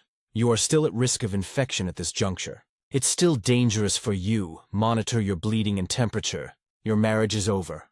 How long you stay with him is up to you. But this man is neither husband nor father material. He cares more about his wants than your or your child's needs. It took a crisis like this to show who he really is. NTA. I'm so sorry you are going through all this. Reply. I also have tonsillitis at the moment, so I'm feeling really rough. How will I know if a fever is from that or the miscarriage? I currently have a low-grade fever at 37.9 degree, around 100 F, but I'm not sure what it's due to. The bleeding is no longer heavy. Same commenter, honey. Have you got a doctor to consult? Best to ask them. I don't know how to tell the difference. I just know I wound up with an infection and emergency D&C a week after a miscarriage. The bleeding didn't slow for me, plus a slight fever. I didn't expect to be sick later. Hugs. Reply. I spoke with my doctor yesterday, and because of the bank holiday weekend, I can't have a scan until Tuesday to confirm everything has been passed. I spoke to a pharmacist today, who said I try home remedies, because he doesn't think it's severe enough for antibiotics at this point, as he could only see 3 white spots on my tonsils. Commenter 4. You can't hear a heartbeat at 8 weeks. I didn't mention anything about hearing a heartbeat. They don't listen to heartbeat through ultrasound here in England. They use Dopplers later on in the pregnancy. We saw the heartbeat flickering on the ultrasound after the technician smiled and pointed it out to us. By the sounds of things, you're lucky enough to have never been referred to EPAC for an early scan. I had a scan at 6 weeks and a scan at 8 weeks. You're kind of correct that the NHS do the first scan at 12 weeks, the dating scan, but unfortunately not everyone has fucking straightforward pregnancies. Don't pull apart my story and try to invalidate my fucking miscarriage. I apologize for being short, but I had no sleep last night and I'm in so much pain. Then picked up my phone to see a comment that my story is probably fake because some sheltered person has had the pleasure of not attending EPAC up a few hours later. Fever is currently 38.5 degree 101.3 F. I think I'm going to have to head to A&E for a peace of mind. Thank you guys for your advice. I'll try to respond to the comments in regard to my husband when I'm feeling better and have recovered. It's just been a hellish day and a half mini update in comments. I'm not sure how to do an update or if anyone will see this. I have left my husband. Me and my son are staying with family and are safe. I have another scan tomorrow morning to make sure I have passed everything successfully. Thank you to everyone who had reached out and offered advice. It's been really helpful. Plus, I started antibiotics for my tonsillitis on Saturday, and I'm already feeling much better. Update post. I should have clarified in my original post from last week that the way my husband responded was completely out of character for him. He's usually a caring and supportive man, and is a good husband and father. The only incident where he's shown any kind of red flags was when I put together an accent chair. I used a screwdriver to attach the legs to the seat, and when he came home from work and saw that I'd done it myself, he jumped on it until it broke to show that I didn't do it properly, and that I should have waited for him to come home. He'd been under lots of stress at work, so I asked him to go to therapy, which he did instead of pulling the divorce card straight away. We have been together for 7 years in May, and is the only partner I've ever known. My family all love him and have accepted him from day one. I also should have clarified, yes, I know he was an AH in the scenario. I wasn't questioning that. What I was questioning was whether I took it a step too far in calling him a disgrace. He's going through a lot at work at the moment. It was his birthday. I'd been messaging him and telling him that I'd miscarried his child, and he had to leave work early. And then I called him a disgrace after he'd taken me to the hospital, and was responding to the grief in his own way. I think the majority of people said I was NTA in this scenario, and due to his behavior that my insult was justified. Thank you to everyone who reached out, checked in, offered condolences and emotional support. I've read all my messages and tried to read most of the comments. Most of them have been very kind and useful and have helped a lot over the past few days. I had a scan yesterday which confirmed that everything has passed successfully. Some people may remember that I was very worried about retained tissue due to my fever over the weekend.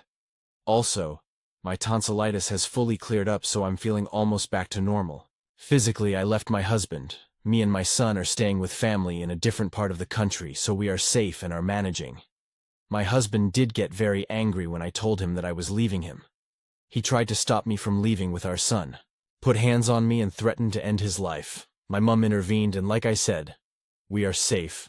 I have some time off work now, so I will continue to take time to recover emotionally and plan my next steps. Thank you if you've read this far. I doubt there will be any more updates after this. Comments, commenter. I'm glad you left him, but I am concerned you'll go back based on how this post is written. You are still speaking about him like he is a good husband and are justifying his behavior. Stop doing that. Make a therapy appointment for yourself. Reply. He's not here to defend himself, so I'm trying to make it as fair as possible from both sides. So he's not made out to be a monster. I have a therapy session booked. I will not be returning to him, as he's not someone that I want my son to grow up watching and witness that behavior thinking it's normal. Commenter, I'm not going to lie. I had no idea where this post was going. It seemed like you defended his behavior, then dropped the chair incident on us, then continued to defend him. By the last paragraph, honestly felt like I had whiplash. Regardless, I'm happy you're away from him and are safe because he's definitely not a good person. Stressed or not, that's not how sane people conduct themselves. Please do not let him guilt you into going back to him. He's dangerous. Reply, sorry. I'd like to say that I'm feeling better emotionally, but I'm not. I've kind of just word vomited like it's a diary entry in a sense. I'm going to start journaling from now so that I'm not just rambling to a load of strangers. Commenter, I'm curious why people do stuff like breaking other people's things like that. I had made something I 3D printed and a coworker said, it looks flimsy, and then took it somewhere I couldn't see, and smashed it with a hammer, like it was beyond a reasonable thing that would ever happen. Like in that moment, she had a narcissistic demand that I somehow upstaged her, so she smashed my stuff out of jealousy. It baffles me. It was literally just like your husband did, doing something intentionally beyond its normal use to begin with. To intentionally destroy it, I read your post twice, and I think your husband is having a mental breakdown from work and has developed narcissistic personality disorder, probably from the stress. Reply, I was thinking this. I was thinking that maybe he was having some kind of mental breakdown, and our miscarriage was the final straw. He said that when he stopped at Tesco to get some beers, it was for the both of us till we could drink our sorrows away. I was planning on getting him some help because he clearly needs it. He only acts insane when he's under immense pressure at work. Genuinely. When he broke my chair, it was around the time of immense stress at work. But when he put his hands on me, he actually put his hands around my neck and was choking me, which is what is terrifying. I can't look at him the same, so I can't be the one to get him the help. I'm looking into full custody and solicitors so that I never have to see him again. Update post 2. Hi. I'm not sure if anyone remembers, but I posted on this app for the first time a while back after I had a miscarriage and my husband said I ruined his birthday. I need to start this off by asking that if anyone takes the time to comment, please do not leave negativity or insults, as I'm extremely emotionally vulnerable, and I truly feel terrible. When I updated about 5 weeks ago, I didn't think I'd have to make another update, but in short, I'd left my husband, and he'd forcibly tried to keep me in the house by putting his hands around my neck. It was really frightening, and in that moment made me feel completely confident in my decision to leave. Since that day, I haven't had any contact with my husband. As I was leaving, he was screaming that he'd kill himself if I left. It's not the first time he's threatened this in our relationship, but I called his mom once I was in the car to let her know. She said she'd go over to see him, and I didn't hear from her for another week or so. About 2 weeks ago, my husband was found dead in our family home. I'm angry, hurt, devastated, relieved, and most of all guilty. I feel so guilty that he's dead. If I hadn't have left, I'm certain he'd still be alive. But I can't be certain that I would be, or that our son would be. I don't know. I don't know how much sense I'm making. I just know that there were some people worried for mine and my son's safety. Please be kind. Please reach out to loved ones or local services if you're struggling. New update. I randomly logged into this account today and saw countless messages checking in, so I thought I'd do a blanket response, so you know we're okay. First of all, thank you. I was a shell of the person I am today 6 months ago, when I first posted here to vent, get advice. I knew this app existed, but I had no idea that there are so many lovely people here, so ready to help and share similar experiences. It was exactly what I needed when I needed it, and I'm forever grateful. It was just over 6 months ago that I miscarried. My husband treated me like shit on the bottom of his shoe. And I left him, despite him choking me in an attempt to scare me into staying. I'm now doing really well. I'm being medicated for anxiety. I've had almost 6 months of regular therapy, which has been so beneficial, and so much more abuse has come to light. My now 3-year-old son has done really well. I do suspect autism, so I've started to get that ball rolling. If anyone is familiar with right to choose process in England with children's ASD referrals, please message, as it's so confusing. He's been struggling with that in preschool but otherwise doing really well, and I'm so proud of him. I'm about to complete on buying a house near my family. I've been staying here with my mum since everything happened anyway. But at least we'll have our own space again, and near my support network. I'll never ever let a partner isolate me like that again. I have gone no contact with my MIL and 2CLs, which stung a bit, but my life is much more peaceful. That's about all I can think of that's happened since I last logged on here. I can't imagine I'll have any further updates. Thanks again so much to everyone who offered advice, guidance, and their own experiences. It probably saved my life and my son's life. Sum of comments, commenter 1. With all the upset that's happened around him, it's possible that a lot of similar behavior to autism can show through trauma attachment. I've never met him, so cannot comment one way or another, but keep an open mind as there can be crossover. Reply. This is exactly what I said to the GP. Signs of trauma in young children can mimic some of the typical signs of autism. But because of what his nursery had documented and the presence of autism in my family, she thinks it's best to get it assessed. But she noted it in the referral. So I hope it will be taken into account during the assessment. Editor's note. OOP answered several questions about her son's testing, doctor's appointments, etc. They weren't super relevant to the post, but you can find them by clicking on her profile. Commenter 2. Glad you left. Choking is such a serious sign, on top of everything else. Reply. And I wouldn't have known this without people on here telling me. Multiple people were quoting statistics of the likelihood that he'd kill me once he choked me. I'm also looking into becoming an ambassador of a local domestic abuse organization to help others the way people here helped me. Soup adds one more thought. My husband ended his life shortly after we left. I won't go into any more details other than my therapist suggested that it was the final act of abuse to punish me. Thank you, X. Stories number 13. Aita for getting upset. My boyfriend keeps waking our baby while I'm trying to put her to sleep. This might be a bit long, but I have a 9-month-old, and I've been working on teaching her independent sleep. Since around 3 months, we have bed shared because I was exhausted and breastfeeding. And yeah, I know people will judge, but I did what I had to do. I literally cried when doing it because I felt like such a horrible mother. Now she does her first 1-2 stretches in the crib, and I'm working toward her being able to sleep the whole night there and easing off comfort feeds. Here's the issue: my boyfriend plays video games all day. He doesn't work, doesn't cook, barely cleans, maybe does dishes once or twice a month, and only watches our daughter 1 to 2 times a week while I shower. I work from home, I cook, I clean, and I take care of her basically 24/7. He only changes diapers or helps with anything if I explicitly ask, and even then he complains, especially if he showered recently, because why would he change a diaper when he just got out the shower, and I usually end up doing it myself anyway.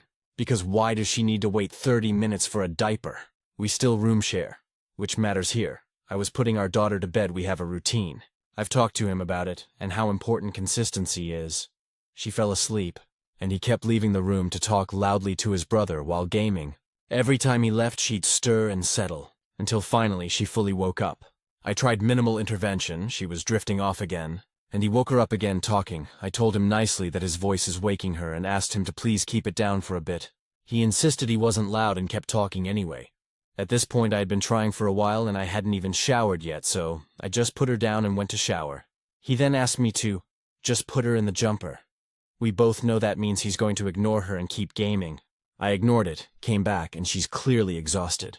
I try again to get her to sleep and ask him again to please be quiet for a few minutes.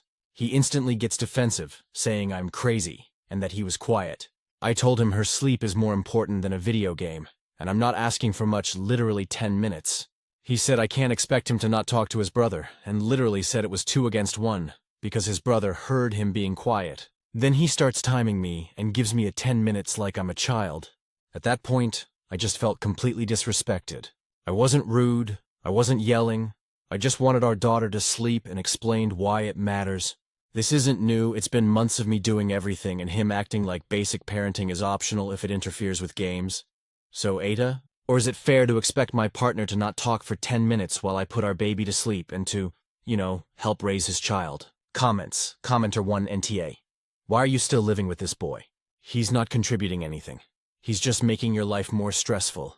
Tell him if he wants to talk to his brother while gaming, fuck off to his brother's house and maybe stay there. You don't need an extra baby to care for.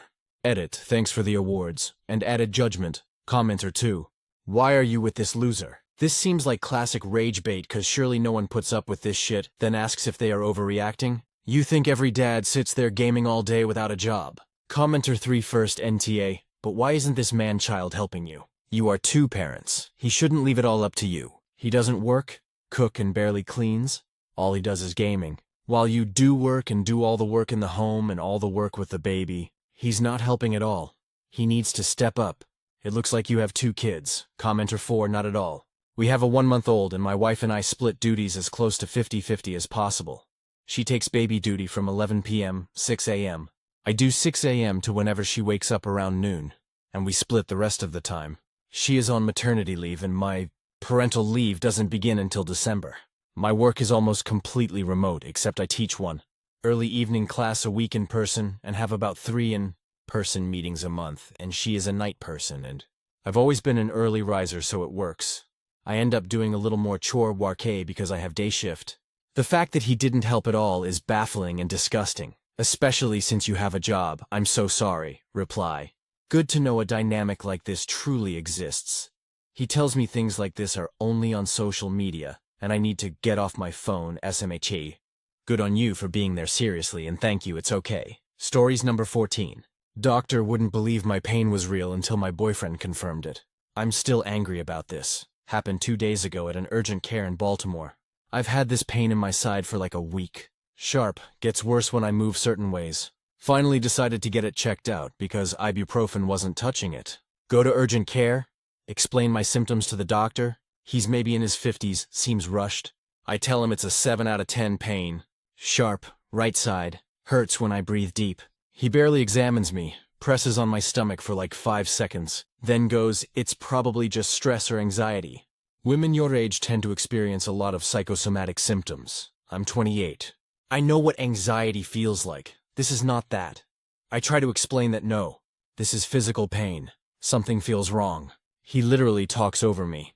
Have you been under a lot of stress lately? Any big life changes? My boyfriend who came with me speaks up. She's been in pain all week. She couldn't sleep last night because of it.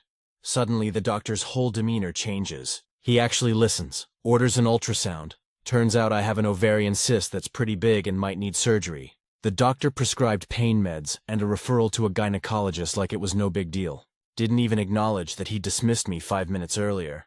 I cannot stop thinking about this. If my boyfriend hadn't been there, would he have sent me home with nothing? Told me to meditate about it? How many women get told their pain is anxiety or stress when something is actually wrong? I have insurance, I'm educated, I can advocate for myself, and I still got dismissed until a man backed me up.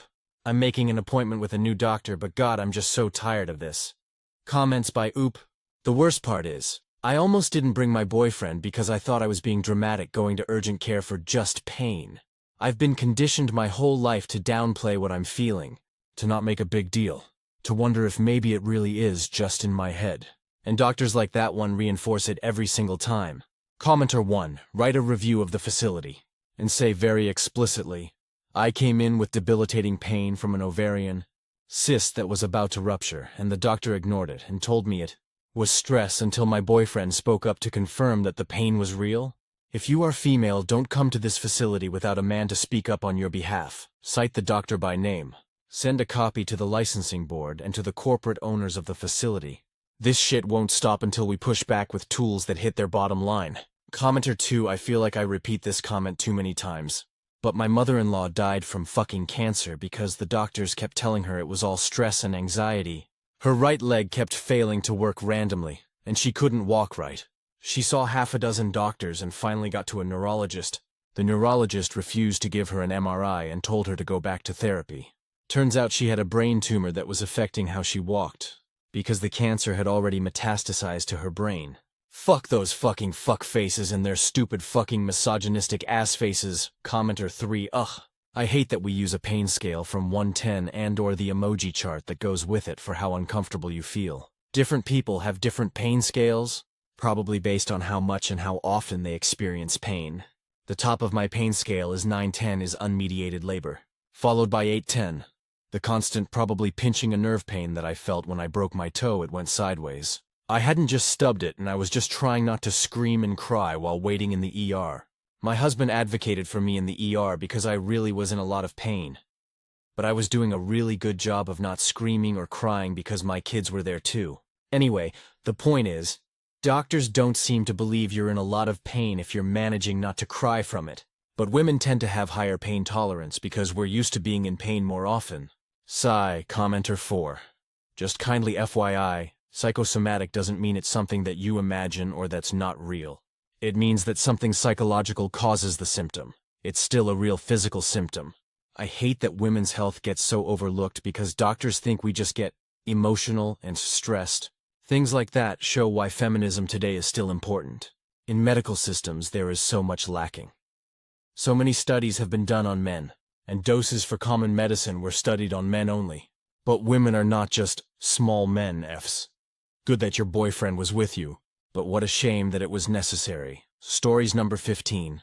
Found out my wife of 6 years is cheating on me, so I'll become a chemical weapon before delivering divorce papers. Title is kinda self-explanatory. Found out after going through her phone she's cheating on me for almost a year already, and with multiple partners. Sucks to be me, but I have most things settled up as I'm already in touch with a couple lawyers as to get my options, as we have a prenup that covers certain assets as well as custody issues. As I also found proof of stuff that may allow me to pursue full custody of our kids. So no worries at the relationship front as it's a sunken ship already. I'm just keeping quiet to buy time to get the best results at our divorce. The thing I need to get out of my chest is that I'm planning a petty revenge to at least get her punished. Since this opportunity window is so good, I'd say that karma itself is giving me a chance to get her. Our kids got the flu and allergies. They currently can't smell nothing. Also, we just sent the couch to clean and it'll only come back tomorrow. So we will end up having to sleep at the same bed. And that's how I'm planning my revenge. I'm going to abuse that, as for the last 36 hours I changed my whole diet. Eating over a dozen eggs, cabbage, bean stew, chili, steamed sweet potatoes, and tons of red meat, and other stuff. Foods I enjoy, but I do consume in moderation, as all of them gets me with gas issues as they make me fart a lot. And those carries sometimes a stench that even I find mildly unbearable. My future ex, however, is quite sensitive to the smell, even puking once after a BBQ let me with bad gas. She's currently working right now, so she has no idea on what awaits her as I'm eating without telling her. And I can already feel my stomach twitching, so looks like it'll be a very toxic night for a very toxic partner. Now, if you excuse me, I'll have a burrito as well, since I plan on binge eating as much as to get the worst possible karma smell for her.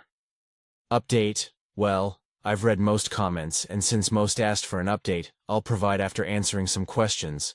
The children are definitely mine. They are carbon copies of me down to a birthmark. We all have, that is exactly the same. Also, the youngest was born a few years before any cheating happened. I went over the last 2 years of texting, and the cheating bad stuff started only around a year ago. As for the custody issue, I consulted with 4 different lawyers.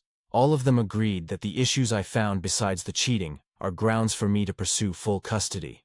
So I picked the one whose my gut told me it'd give me the best results. She's already working on the case, and the papers will be delivered once we have all bases covered. But at the moment, I'm not in a hurry, as if even in the worst-case scenario where the situation quickly spiraled down, it'd just make the divorce easier.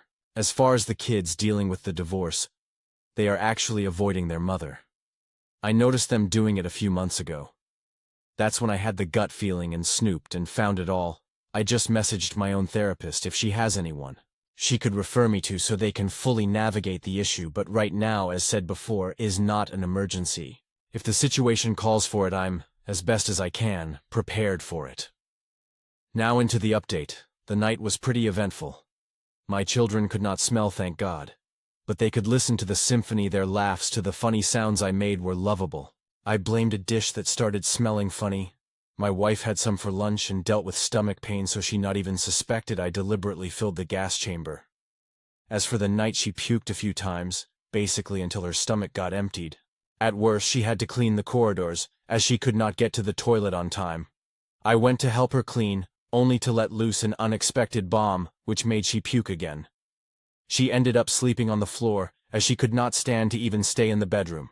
According to her, I soiled the ambient air. As far as my stomach issues, I'm currently working home office, going in person 2-3 times per month at most, and I'll probably spend the day working from the toilet bowl, but still feels worth it. I'll not dwell into the divorce proceedings, as I'm currently working on getting evidence of her issues to go for full custody. So far my children are safe, so I can pretend to be the fool who's constantly getting cheated on. As long as my children's well-being is not threatened, I have no need to hurry.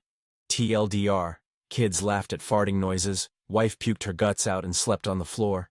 I'll have to spend my Monday working from the toilet. Stories number 16. IBTA. If I started locking our bedroom door in the mornings? My husband and I are on different sleep schedules. He tends to go to bed around midnight or 1 a.m. and wake up around 7 a.m. I don't get to bed until 4 or 5, sometimes 6 a.m., and tend to sleep until around noon. I'm aware my sleep schedule is horrible, but until I can get it fixed, this is what I'm living with. The issue is, my husband will routinely come into the bedroom and talk to me while I'm still trying to sleep. It's never anything important, and definitely nothing time-sensitive that couldn't wait until I was awake. He comes back into the room every 20-30 minutes, sometimes to make some random comment, sometimes to ask me a random question. Sometimes, he'll walk in and just stand in the doorway staring at me. I've told him before that this feels like a passive-aggressive attempt to annoy me into getting up, and that it results in me already being irritated before I even get up for the day. His response was that that's not how he means it, so it's fine. This morning he sent our Roomba into the bedroom when I was still sleeping, and the thing roared and banged around in there for an hour. Would I be the AH if I started locking the bedroom door after my husband gets up, so I can finish sleeping? There's a second bathroom he can use. It's the one he primarily uses anyway, so I wouldn't be cutting him off from the only bathroom or anything. This way I can finish sleeping without becoming irritated at him first thing in the morning, and he can stop wandering in for no reason. I don't know if it's just an ingrained habit at this point, or if he really is trying to annoy me into getting up, but he hasn't stopped despite me asking him to edit, since so many people keep asking why my sleep schedule is so messed up. I'll put it here. I'm disabled and have chronic pain. If I go and lie down before I'm actually tired, I just end up lying there in pain. It's resulted in my sleep schedule getting pushed back later and later. Not ideal, but also not something I can just fix. I do not work. My husband is technically still employed, but is transitioning out and burning through his time off before he gets out. So he only goes into the office once every other week. Edit 2. Many people are pointing out that maybe my husband is lonely. That's a lot of hours that we could be spending together, etc. We're together literally all day, nearly every day. He only goes into work once every 2 weeks, and even that is only for 3-4 hours at a time. We spend the rest of the time less than 10 feet away from each other. We have plenty of time together. The few hours in the morning when I'm still asleep is the most time we spend apart. Comments. Commenter 1. I'm confused. Do you have a job that warrants this sleep schedule? If not, I lean toward you're both TA, you're married, you both share that room, and he can't use it until the middle of the day at all because you sleep until noon. It's clear you didn't want anyone pointing out that your sleep schedule is just shitty for everyone involved, including yourself. If he's upset about it and making it worse for you purposefully, that's also shitty behavior, and him brushing off the concern is another red flag. Even childless, this situation in reverse is not great. Man sleeps till noon but wife is up bright and early to take care of chores versus whatever this is. Wife sleeps till noon and husband goes to work. Either way, from the hours of 6 a.m. 12 p.m. he's left to his own devices and is not allowed in the room he co-inhabits. It seems unbalanced and unfair, but y'all do whatever works best. On another hand, I'm getting weapon Z incompetence from him. Which is another shit thing to deal with in all of this. Someone else said it better. Talk it through again, and if it goes nowhere, think about if you want to deal with this for the rest of your life. Commenter 2. NAH, you're on opposite sleep schedules. He's doing this likely because he misses you and wants to interact more with you. Fix your sleep schedule and I bet you won't have this issue anymore. My boyfriend would pester me like this while I tried to nap or do homework while I was a full-time student finishing my degree and working full-time. He also did it while I was pregnant, when my sleeping increased quite a bit. You can lock the door for now, but make sure you give him a heads up you're going to do it. Commenter 3 NTA. My boyfriend and I have similar sleep schedules due to work, with him going to bed, waking up early, and me going to bed, waking up later. We both fully respect each other and do not wake each other up for any reason other than emergency. I would never tolerate him continuing to disrupt my sleep for trivial reasons. Your boyfriend lacks basic respect over boundaries if you have already discussed this with him, and he continues to do it. He's the commenter 4. Your husband is absolutely trying to annoy you into getting up, even if he's pretending to just you, or also to himself that isn't the case. This is evident from the Roomba, and because he's ignored your requests to let you sleep. Or possibly, he's not trying to annoy you, and is just generally doing whatever the heck he wants to because he doesn't see you as a person, and doesn't care about you, or think about you. Has he talked to you about your sleep schedule bothering him?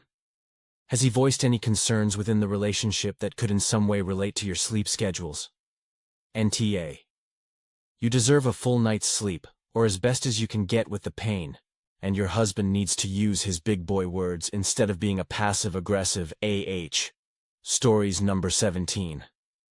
My kid touched a painting. What do I do? Asking here because I just want a professional's opinion. We have a fine art museum in our hometown that our whole family loves. They have great public events, lots of kid-friendly programming, even a play studio with toys and books so that parents can trade off childcare easily while enjoying the exhibits. At least, that's what we do. They strike a great balance between accessibility and awe. They're excellent in their work, but not pretentious about it. We've attended this museum for my entire life.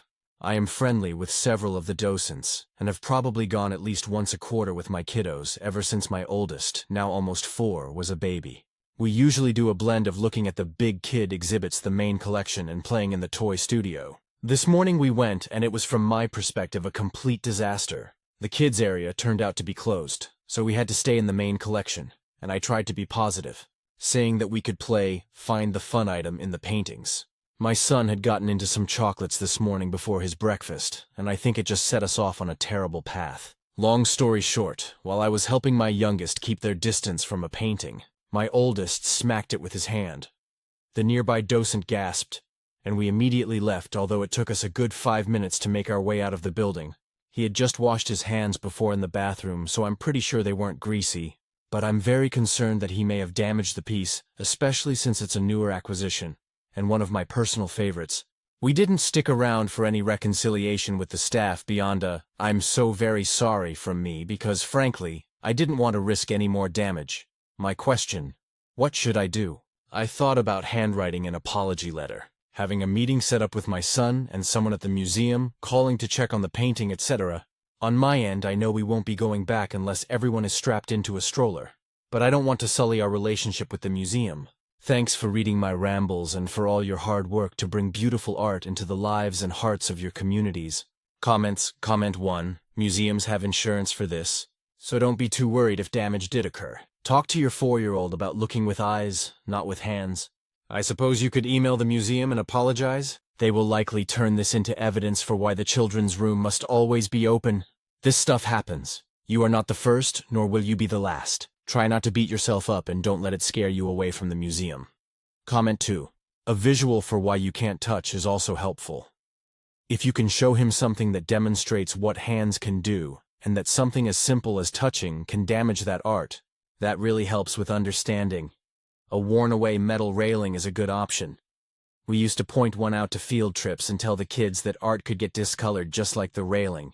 Or you could show him photos of famous statues that people rub for good luck, where it's visibly very clear the part people are touching. Comment 3. Art curator and toddler mom here. Museums are for everyone, and we realize that littles are still learning and things like this will happen. It sounds like the painting didn't sustain an obvious damage, and the docent likely let curatorial know, who would have it checked and determine next steps. You did great by removing your kiddo from the situation, and hopefully chatting with them later about why we don't touch artwork. But again, it happens. Honestly, the worst offenders tend to be lil old white ladies who touch everything. Often right in front of staff. I hope you weren't too rattled and bring them back soon. Comment 4. Little old white ladies, my mother included, seem to be incapable of drawing your attention to something in a painting without pointing at it within a centimeter of the canvas. Gives me a heart attack every time. Reply. This made me laugh out loud. My dear grandpa has given me so many heart attacks in museums together. Haha. But he's the one that always took me as a kid. Comment 5. I will echo everyone else here. Museums have policies and plans in place to deal with damaged pieces. I doubt your son hit it hard enough to cause ant damage anyhow. When my kids were quite small, I would have them make cardboard binoculars to look through at museums. That way, their little hands were busy holding them. And it helped. Reply, cardboard binoculars are genius. He's really into spyglasses right now too. Update, wow. Thank you so much for all of your insights. I definitely appreciate the reassurance that it's likely not the end of the world, and ESP the comments from fellow moms who want their kids to love museums as much as they do. I think I'll email the museum tonight with a brief apology, and make sure my son's next trip to the museum is either in a stroller or with me 1-1 after another conversation about looking and not touching. Also, FYI, someone messaged me who guessed the museum I was referring to, not too difficult LL, and told me that the curators were quickly summoned, and that my museum has some of the best in the biz to take care of the pieces. Thank you all again for taking time to help me out. Stories number 18. Aita for not wanting to use my makeup that a friend with eczema used. I have a friend, Becky, who has severe eczema. I don't really care about it. We hang out, hug, and I know it's not contagious. Last week we were going out for a party and we went over another friend's house to get dressed and dolled up. We sometimes swap clothes. No big deal. But I don't really let anyone use my makeup, not that I didn't want to. But no one really asked me about it. That day Becky asked if she could use my eyeshadow. I said sure. Then she asked to use my cake foundation. It had a cushion applicator that you swipe or press on the cake to use. I was caught off guard and just said yes, so she went to use it first. Like I mentioned, I know it's not contagious, but she had some open breakouts and I was kinda grossed out using the applicator and cake itself. After she patted it on her face with open sores, like I know I'm not gonna get it, but I just can't with the sore fluids and all that. I think it's unhygienic. Even if she patted it dry, I can't help but feel grossed out. If she didn't have a breakout at the time, I most likely won't care. So I ended up not using foundation at all. Only one friend asked me why. I didn't really say why, I just said I didn't feel like it. She made a big deal out of it, saying I was judgmental and a bully because Becky's eczema grossed me out. I explained that's not true, and that it's more of a hygiene thing. Now they're all upset at me for being prissy, and should have just said not to use it. Again, I was caught off guard. I was never asked to borrow my makeup, and I never really say no when it comes to sharing anything, so I was on autopilot and said yes. Now I feel like an AH because I was grossed out by it. I don't care if it's eczema or not. But I feel like I shouldn't have to use someone that came in contact with anyone else's open wounds or plasma. I haven't spoken with any of them since Friday. Commenter 1. It's nothing to do with eczema. I have it myself.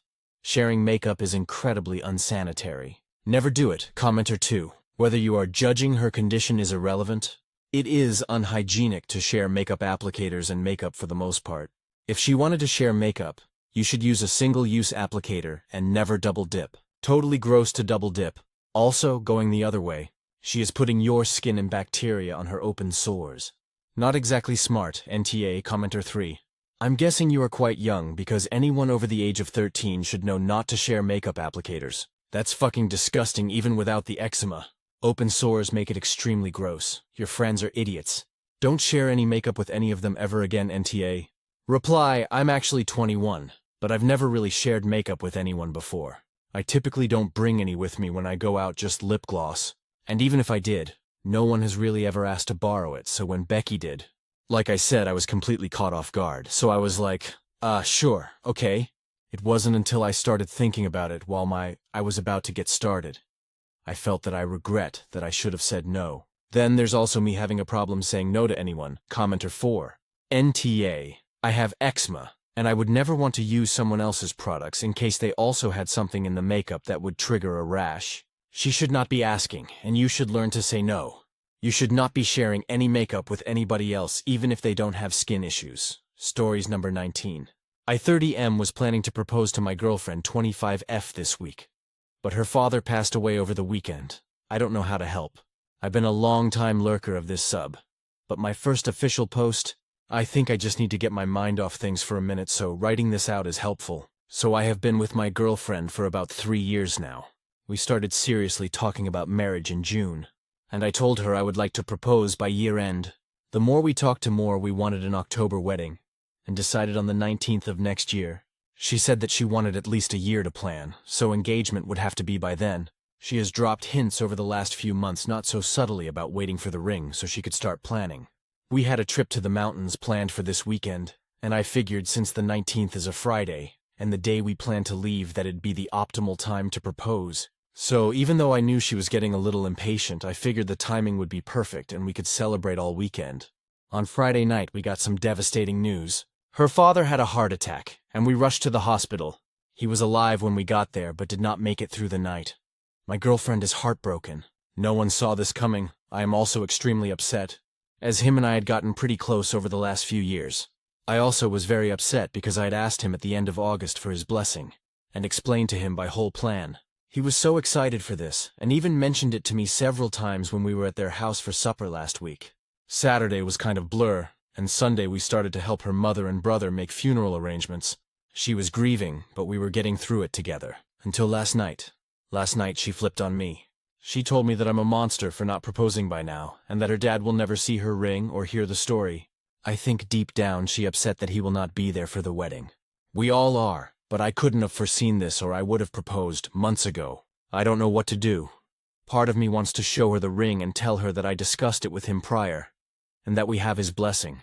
I just feel like everything is messed up now, and I don't know what to do. Our mountains weekend is definitely off Avi, and I was planning to wait to propose until things are stable again. But she is so upset with me. I don't even know how to approach it. She slept on the couch last night, and I just want to hug her and tell her there's nothing I want more than her to be my wife and her dad to still be here. But I can't. She doesn't want me close to her. What can I do? TLDR, I was planning to propose to my girlfriend. Her father passed away. She thinks I'm a monster for not proposing before it happened. Relevant comments. Commenter 1. Yes, at this point please show her the ring. Tell her you were planning to propose during this trip, and tell her about how you talked to her dad about this in August, etc. Especially that, are her parents together? Would her dad have told her mom about this? In case you need corroboration that you actually did talk to her dad, and please try not to be too upset with her, reply. Oh my gosh, I am not upset with her even a little bit. She couldn't have known my plan, and I know how much her dad meant to her. I am the furthest thing from upset with her. I just want to make her feel better. I am worried if I show her the ring she'll think it's like a pity proposal, or it will ruin it for her. Also, yes, her parents are together, and yes, mom definitely knows about my plan. I just know she's upset too and don't want to pester her with this.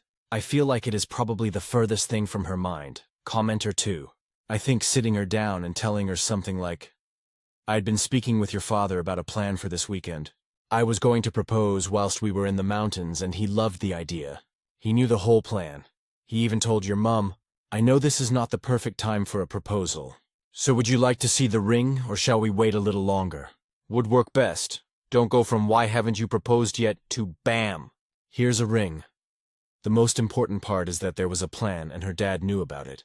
Leave it up to her whether she sees the ring and everything now, or whether you postpone to still have a big proposal. Reply, I like this idea. My sister has been telling me that showing her the ring will ruin any big moment in the future, but I like the idea of giving her a choice. Honestly, if she is okay without the big proposal, I want to give her the ring. I want to be engaged, and I know she does too. I wasn't dragging this out for anything other than the perfect place, time. I think once I get off work tonight, I'll try to have this talk with her, if she's speaking to me then. Commenter 320F. I think that you should keep telling her you're there for her and show her your support. Let her have her time alone right now and don't rush anything. But if she continues to be angry with you specifically about this and doesn't let go of it, I think you should tell her about the plans and the blessing. In that way you can first wait and see if she comes around. It's only been a day, and then tell her about all of this when you decide it's a good time to propose. But you're one of the closest people to her, so it's unnecessary if you can't be close to her during this terrible time because of something that isn't even true. I believe, though, that she is just generally obviously heartbroken and experiences a lot of feelings about everything, one of them being you not proposing in time, and that yesterday, that was just what she happened to put all her feelings into. And even if things seem incredibly badly timed, you got his blessing before he passed. That is beautiful. In the long run, it's going to be okay, even if right now it isn't. It never is when this kind of things happen. Best of luck, reply. Dang. Every comment gives me something new to think about. I was just sold on sitting her down and telling her there is a ring and we have her father's blessing and asking if she wants to see it or wait. However, now, I am wondering if she will even be thinking of that when I come home. You're right, she is all over the place right now, but I totally get that. I think I am just going to try to read her mood. I also have quite a few text messages between myself and her father, since our initial discussion in August, of me showing him the ring I picked and him saying she'd love it, and him asking for details of the plan and saying how excited he is for, etc. I want to show her all of these too, but maybe it's best to give it a while. Replied to deleted comment, no, that's not it at all. She was impatient because she knew it was coming. We discussed at length months ago. She didn't demand it. She wants the ring to start planning because an engagement is when planning starts. Update: I 30M was planning to propose to my girlfriend 25F this week, but her father passed away over the weekend. I don't know to help. Hi guys, I am back with awesome news. TLDR. We are engaged, and everyone is doing better. Okay, so in my last post, my girlfriend was being very aggressive towards me about not proposing before her father passed away. She stayed relatively upset and cold towards me throughout the funeral, but afterwards it seemed like we started to get closer. That week was honestly living hell, having to go to a man I truly cared for funeral, while his daughter is mad because she thinks I'm not proposing. All the while I am but can't tell her right now. It sucked. However, time went on and things started to get better. 2 weeks after the funeral, early November, I talked to her mom and she helped me develop a new plan. I had convinced my girlfriend to take the whole week of Thanksgiving off, which wasn't hard because she knew the first holiday without her father would be really hard. So I took her on a surprise trip, which was our original mountain trip just later. Our plan was to leave Sunday evening and return Wednesday in time to help her family prep for Thanksgiving. So I decided Sunday was my day. Her mom took her out all day to help her get ready for our little getaway, aka distract her. I started setting up my proposal. I first took screenshots of all of the conversations her dad and I had via text about the engagement and printed them out. I was actually able to turn it into 15 individual screenshots of conversation, so I made them into a little book. I also included the picture I took with him the day I asked for his blessing, and the 2 pictures I had of us 3 all together. I packed our bags for the trip and decorated the house in flowers and balloons, so she'd know something was up as soon as she opened the door. When she opened the door, she looked shocked and a little confused. Even more confused when I handed her a book and didn't get down on one knee. I had initially intended to get down on one knee while she read through our conversations, but she started crying pretty hard and took the book to the couch in the living room, where I just kind of scooped her up in a hug and asked her to marry me. I had to awkwardly fish the ring out of my pocket, and we didn't have the magical getting down on one knee moment, but through her tears she shook her head yes and hugged me, which I thought was even better than expected. Once she regained her composure, she told me how excited she was, but asked if I would mind if we waited till Monday morning to go to the mountains because she wants to show her mom and brother the book and ring. I didn't care at all, and we ended up spending the night at her mom's house. We left Monday and had an amazing trip to the mountains, and we tried to hit all of her dad's suggested proposal spots while we were there and snap pics even though the weather was a lot colder than when our initial trip was planned. We had an amazing Thanksgiving with our families, and now we cannot wait to start wedding planning. She decided she no longer wants to get married next October, and I obviously understood. Our wedding day is still TBD, but I couldn't be happier. Relevant comments. Commenter 1, awesome job OP, I love your idea for the book. I'm sure it must have meant a lot to her and her family. Best of luck planning the wedding and living your lives together. Commenter 2, I've seriously never cared about a wedding or proposal in my entire life, but I was tearing up reading this. What a sweet and thoughtful way to overcome this awful event. I hope you two have a wonderful life together. Congratulations. Commenter 3. I don't know. Her reaction to blame you for not proposing to her and then giving you the cold shoulder for weeks is not a good sign to me. Yes, she was dealing with her unexpected loss. But not everyone's first reaction is to get angry with their partner and push them away. There are many people who deal with their loss in much more mature and non-hurtful ways. Just putting this out there, I doubt it will change anything because OP and fiancé are currently happy, but something to be cautious of in the future when life obstacles get thrown her way. Just be careful. Congratulations on the engagement. Edit, it was a lovely way to propose, by the way. Reply, totally get why that would seem like not a good sign. But her dad was her best friend, and I am glad to be her punching bag if she needs to let her grief out. I know that's not who she is as a person, but definitely get the concern. Thanks for the advice and congratulations, commenter 4. I also included the picture I took with him the day I asked for his blessing, and the 2 pictures I had of us 3 all together. Wow, you hit it out of the park, amazing. So happy for you and your new fiancé. That book sounds so touching. And all the photos, wonderful. Reply, thank you, thank you.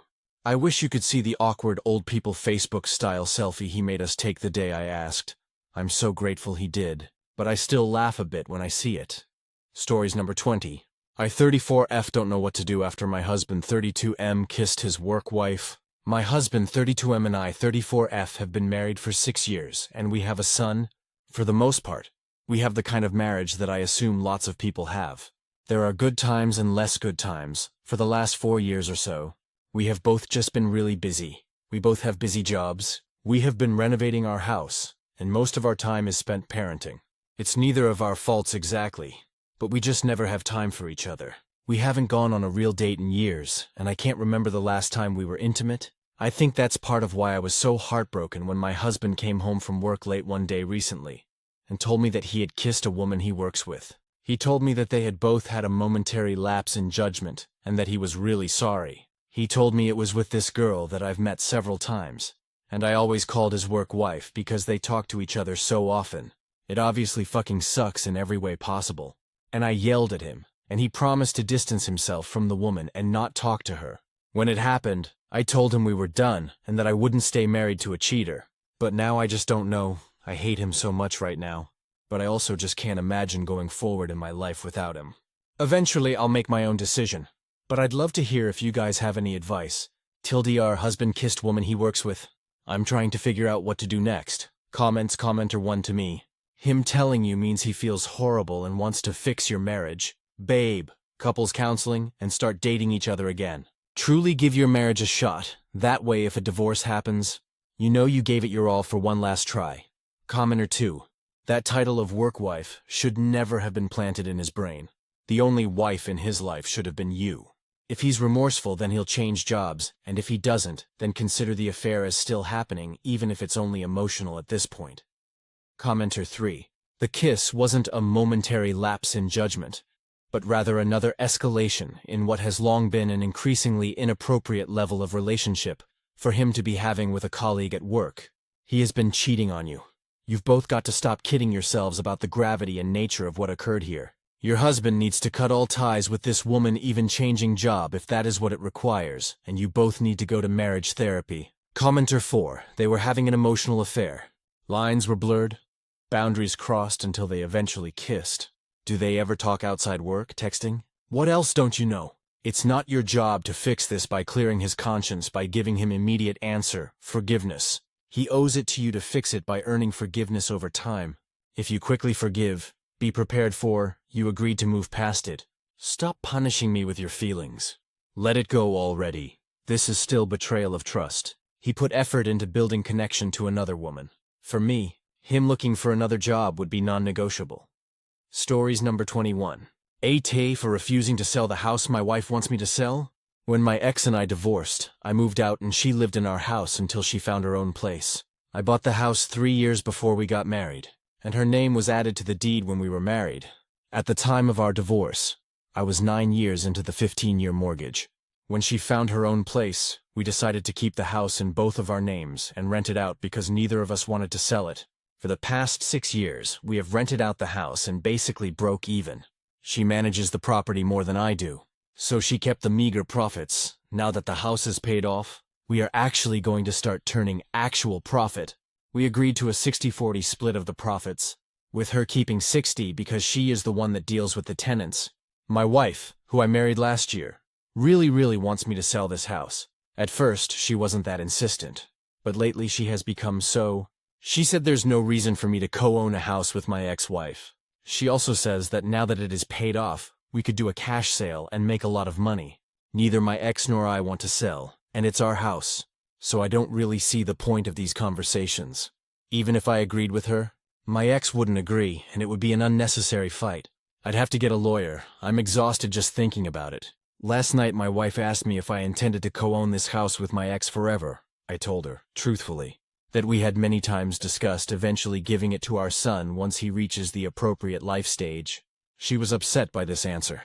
She asked if I intended to give a house to my stepkids or any future kids we might have. I told her this is an apples and oranges situation.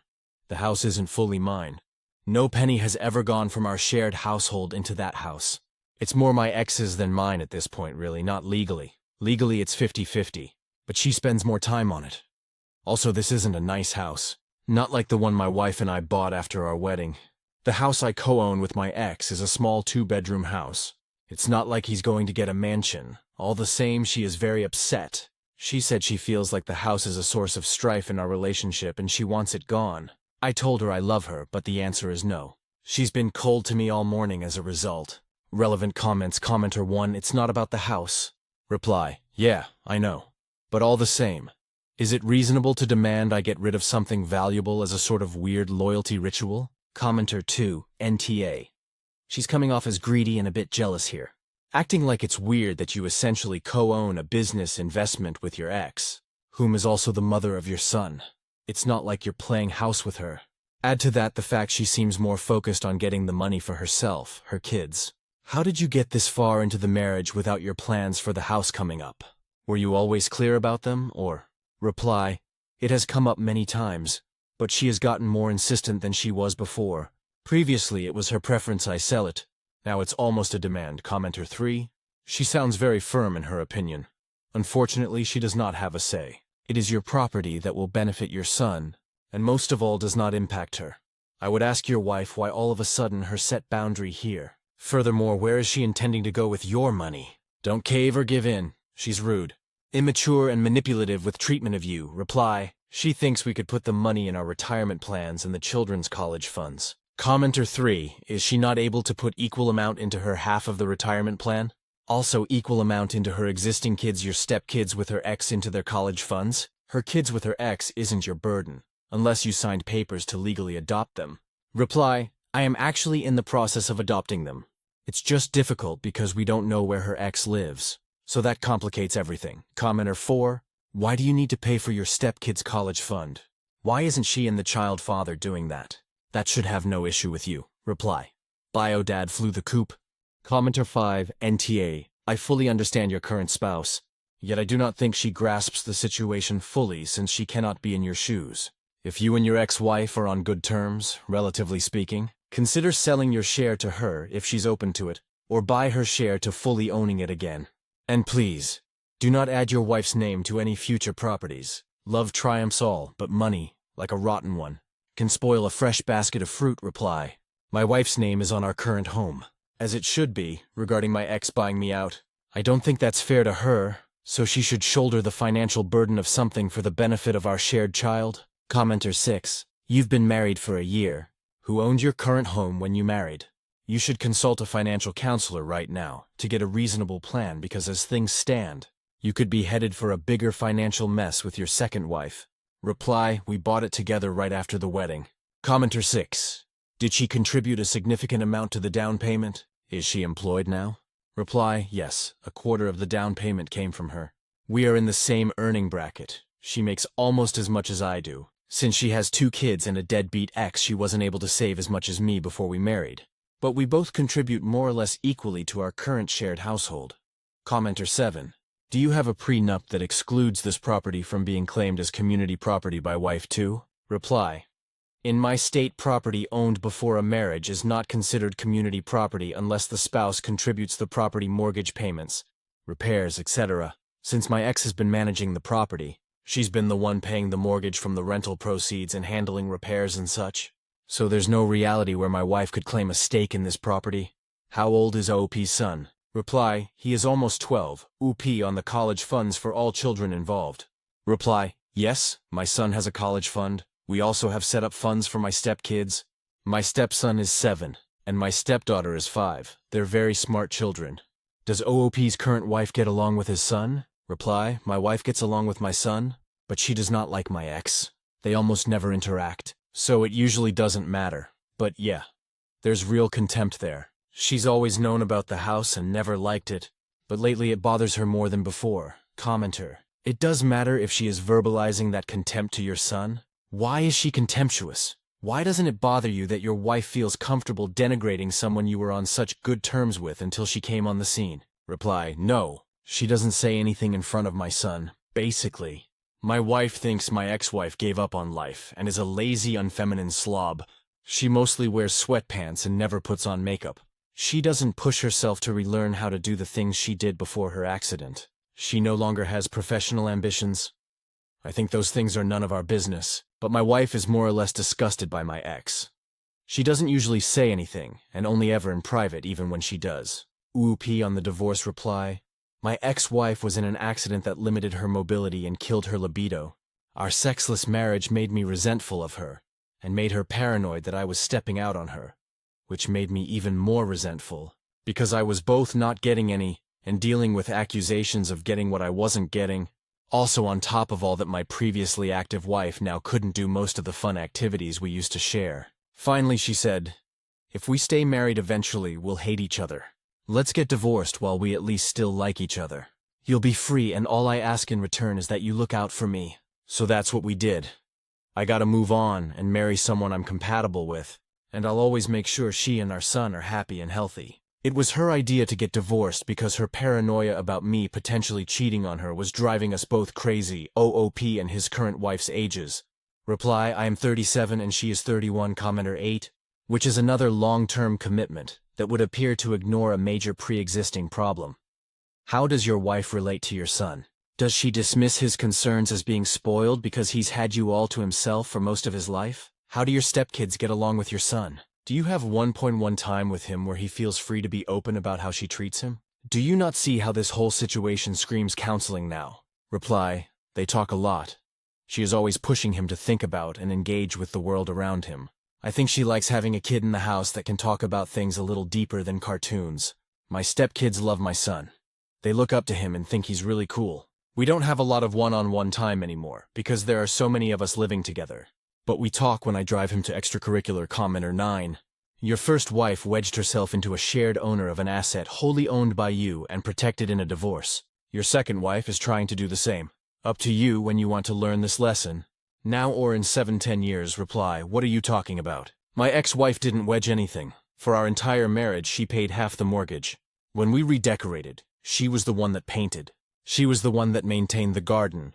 She was the one that kept the house clean. That counts for nothing.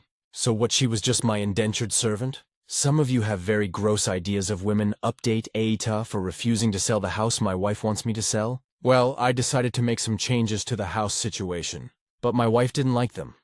My ex and I are filing a new deed where we each gifted our son a portion of our equity that falls just under the annual gift tax exemption.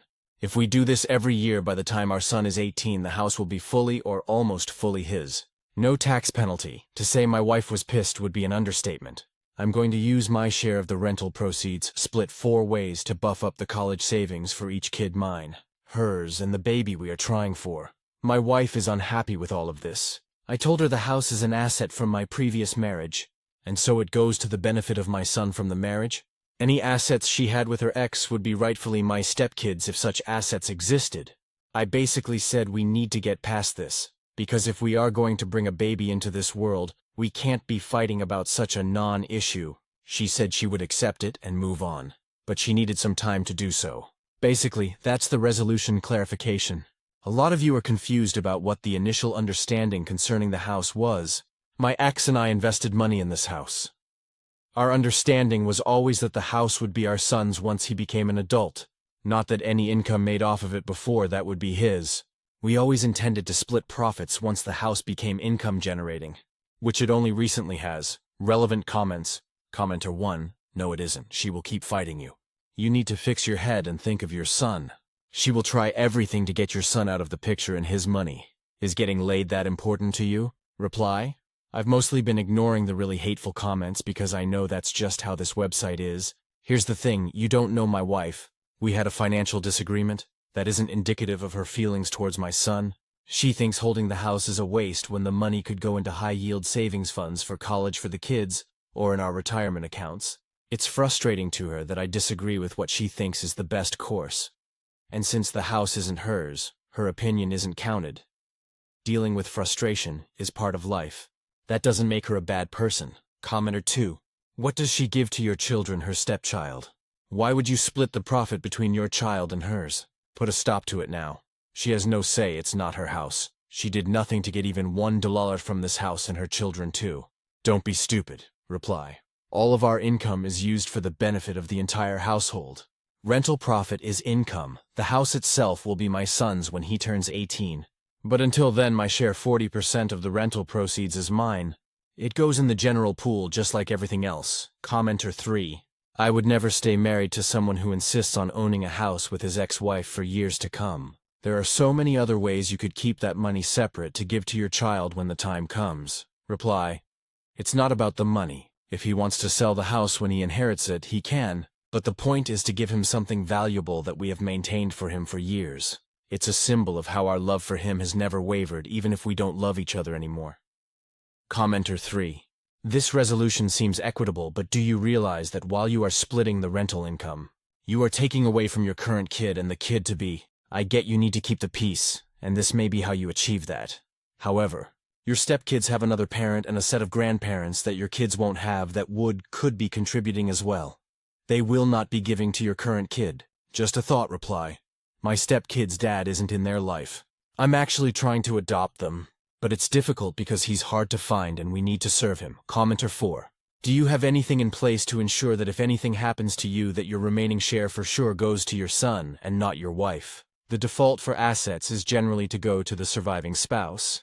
Reply. The deed is structured with rights of survivorship. Only my ex-wife and son could inherit my share of the house because they are on the deed. No one not on the deed can inherit anyone's share. OOP on his and his current wife's earnings. Reply. I make around 120K. She makes around 80K. Commenter 5. You are basically asking her to sign a prenup in a way, and you have a half a house but not exactly a high roller situation. This is not as cut and dry as this thread makes it seem.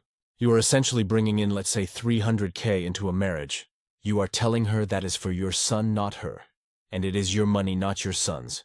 That is fine, but I don't think it is strange for her to think that money could be used to grow your future family. Not only that, but you are tied up in a rental situation with your ex for the foreseeable future. Reply. No, all incorrect. First of all, but least importantly, this house isn't worth 300K. It's a small 2-bedroom. Secondly, I didn't bring it into the marriage. My ex and I made a deal concerning this house before I ever met or married my wife. This house was always intended to eventually be for my son's benefit. It's not a marital asset. Not a penny of her money ever went into it. And not a penny of my money went in it after our marriage. So no, I didn't bring it into the marriage. OOP responds to a longer comment on profit sharing and investments from the property. Reply. I understand that you want to believe that. However, I go off of what attorneys say, specifically mine. It's very common for profit sharing not to be even. My ex-wife and I invested money in the property. It is completely legal for us to get some of it back. I understand that feels unfair, but that's the reality. It's completely allowable to make your child a co-owner of your property, while not giving them a share of the profits immediately. OP on the divorce agreement regarding the house. Reply. The divorce agreement made us 50-50 co-owners of the house. We wanted to save the house to give our son in the future, but didn't formalize that in the agreement just in case. If something horrible were to happen, we wanted the option of liquidation. Like if her medical situation worsened and she needed the cash. We wanted flexibility, but we always had an understanding. My wife was aware of this. Commenter 6. Have you considered the tax consequences besides annual gift tax exclusion from gifting the house over several years? There are several things going on. Property being rented, depreciation, gifting over several years. Your son's basis is your original basis. so when he goes to sell many years from now that will cause substantial gains. Depreciation recapture on sale. Maybe do something else. I hope you consulted a professional. Reply. I consulted a professional. This is the method that saves everyone the most money. Stories number 22, Tifu by letting my coworker move in with me. As the title says, I few by letting my coworker move in. Throw away because reasons I won't bore you with details of how, but I'm a widow, age 38, after losing my husband 10 years ago. I decided to transfer to a different state in my career. I sold our home for a tidy profit, bought a good-sized 4-bedroom house and started new. I've been in this area for 7 years, and never really dated, went on some coffee dates, but nothing that made me want to stop wearing my ring. I know, kind of sad, still wearing it even after my husband is long gone, but I never felt the need to remove it after losing my husband, and having uterine cancer soon after made me infertile. I just decided to coast, enter my coworker Jason fake name, who transferred in a year ago. He's in the middle of a nasty divorce. His parents live close and they want to sell and move to a warmer climate, but not until the end of the year. Rent and housing had obviously skyrocketed. So I offer him a bedroom in my home. He mentions he can't because he has 2 little girls, 6 and 7, and his wife wants everything but them, and she's willing to sign over rights as long as she gets their house. After a discussion, I agree to let him and his daughters move in for 30 days as a trial. Well, it's been 9 months and it's been amazing.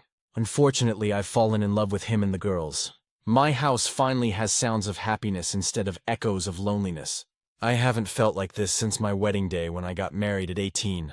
And I am so scared. I tried squishing down my feelings, but I can't. I threw myself back into the dating game and tried going out as much as possible, every time leading to disappointment.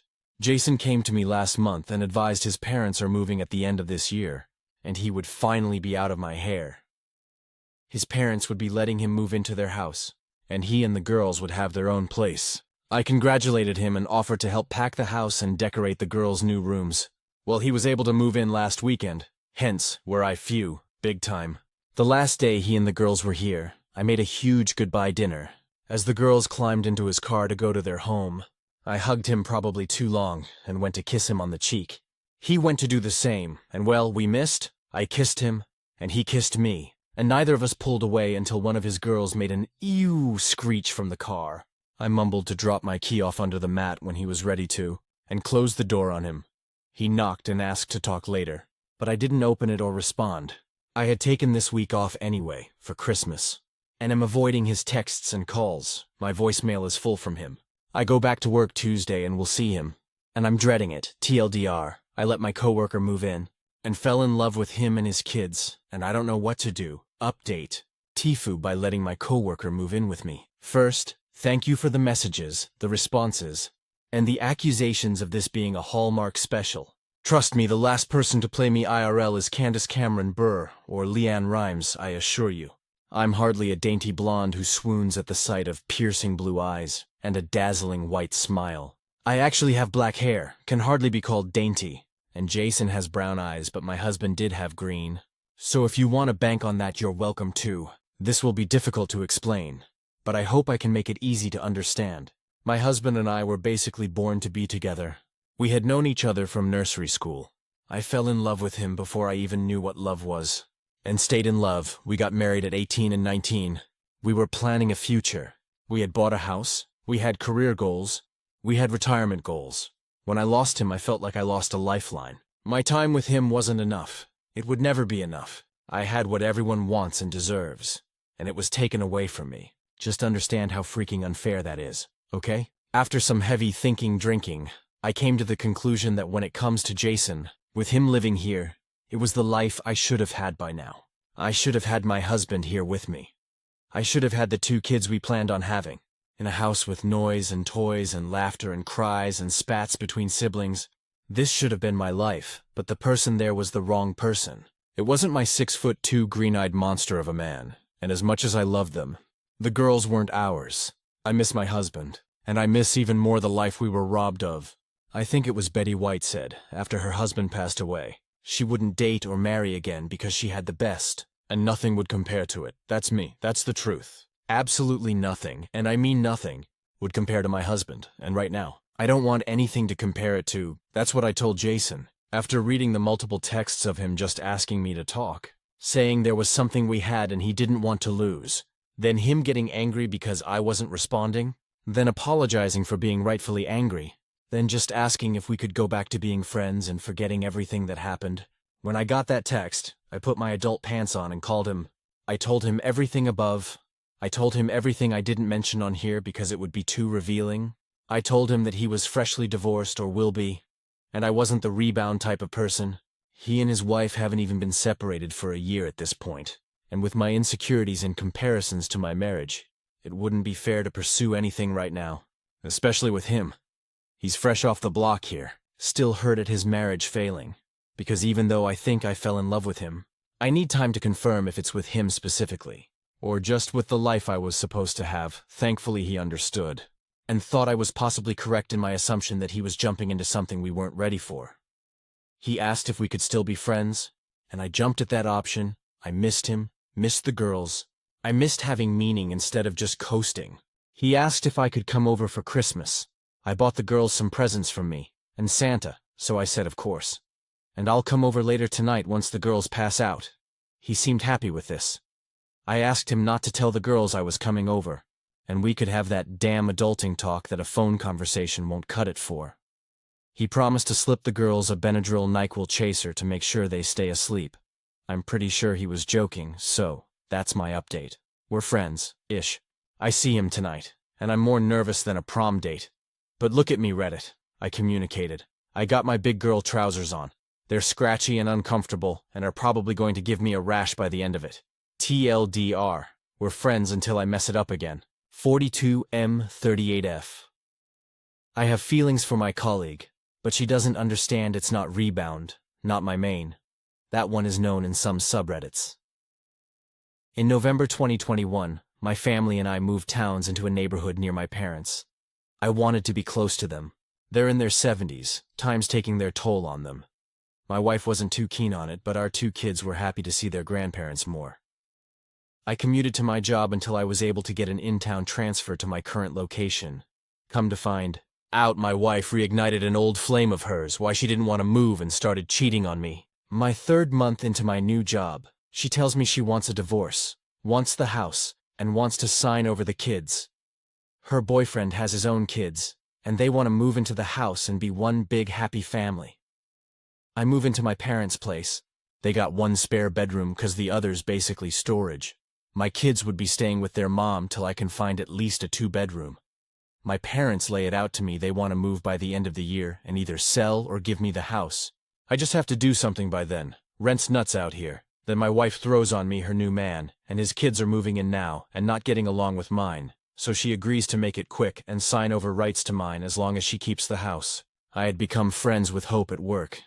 The day came, I told her about needing to move and find a spot for me and my kids. She offered her home. I asked if her husband would mind, and she told me she didn't have one anymore.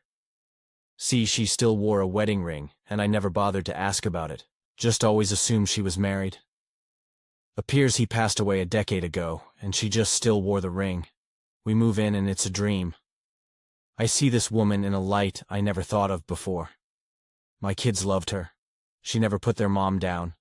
She made them breakfast, lunch, dinner on her off days, and she would take them out to do girl things that I had no idea.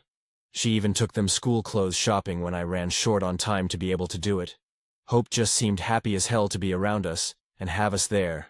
She was this warm, beautiful, caring woman I didn't notice because I was too tied up in my own mess to see it, and her ring threw me off. The day I got my parents' house, I made a big mistake. I kissed her. She freaked out, asked me to drop my key off later, and ran inside. I texted her and called her, but she didn't get back to me for a week. She said that with me being freshly divorced that she didn't want to be a rebound, and she didn't want me to be one either. I said she was right, just to placate her, but she isn't. I asked her over for Christmas and she said yes because she has gifts for my kids. She came over and spent the night. She slept on the sofa and hung out with us until after dinner. My kids were through the moon with her there, and now they keep asking when they're gonna see her again. We've been great at work, but I keep wanting more. I don't know if I should just date or whatever. She dated while we lived there, but nothing ever happened after the first or second date. It's getting harder to see her as just a friend anymore. TLDR. I think I'm falling in love with her but have no idea how to get her to understand it's not just a rebound. It's real. I hope you get a kiss tonight. Just like the title says, I hope you get a kiss tonight. This is just an update for me. I'm finding it therapeutic to type this out. At least then it's not just playing in my head. I spent the night at Jason's on Christmas Eve. We talked for hours, until 2 a.m. It felt like home again. We both ended up falling asleep on the couch, and the girls woke us up. We did breakfast, we did lunch, we did presents, we did dinner. When I finally left, I thought I had some closure. I noticed Jason was on his phone more often this week. Finally, I got it out of him. He downloaded some dating app and had a hit. Not shocking it was so soon. Jason is fucking gorgeous, okay? He doesn't look like he's in his 40s. He is so strikingly good looking. I used to joke with him that he looks like a fucking GQ model freshly stepped off the page. And he's funny. And he's smart, and he doesn't deserve to pine after someone who doesn't know what in the hell she wants because she never thought about it before. He asked me to babysit the girls so he could go out on a New Year's date. I had to say yes, or whatever we talked about Christmas Eve wouldn't have mattered. So here I am, alone on New Year's, drinking his fancy expensive scotch we drank on Christmas that he got as a wedding gift, because I have to charge something for this babysitting gig. And feeling some type of way because he's out there, with someone else, ringing in the new year, and he deserves to be happy. And I do too. I just put the girls to bed. I knew they wouldn't have lasted till midnight. Like I said, I hope you get a kiss tonight. AITA for asking a woman who I thought had feelings to watch my kids when I went on a date. Long story short, I'm divorced. It was finalized a couple of months back.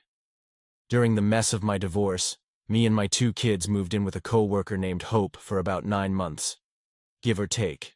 She was great to us, and my kids loved her. And to be honest, I felt the same. I thought, what she felt for me was more than friends. So I kissed her before I moved out to my current place. It ended up being a mistake. She ghosted me for a week before she finally called me. I thought we got over it over Christmas. Well, I didn't want to hold back for a woman who didn't feel the same. So I did the dating app thing, and got a date for New Year's.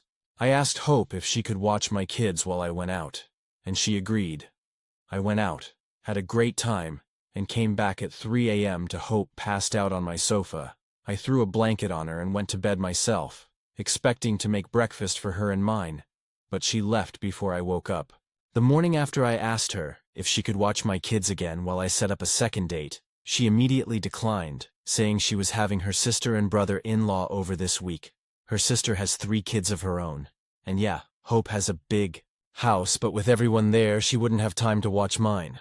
I understood and said I'd find other accommodations. Well, this morning I see Hope tagged in a sappy post by who I assume is her sister, and I checked that page. Sure enough, it is her sister, and her sister's family is spending the next 3 weeks out of the country and not with Hope.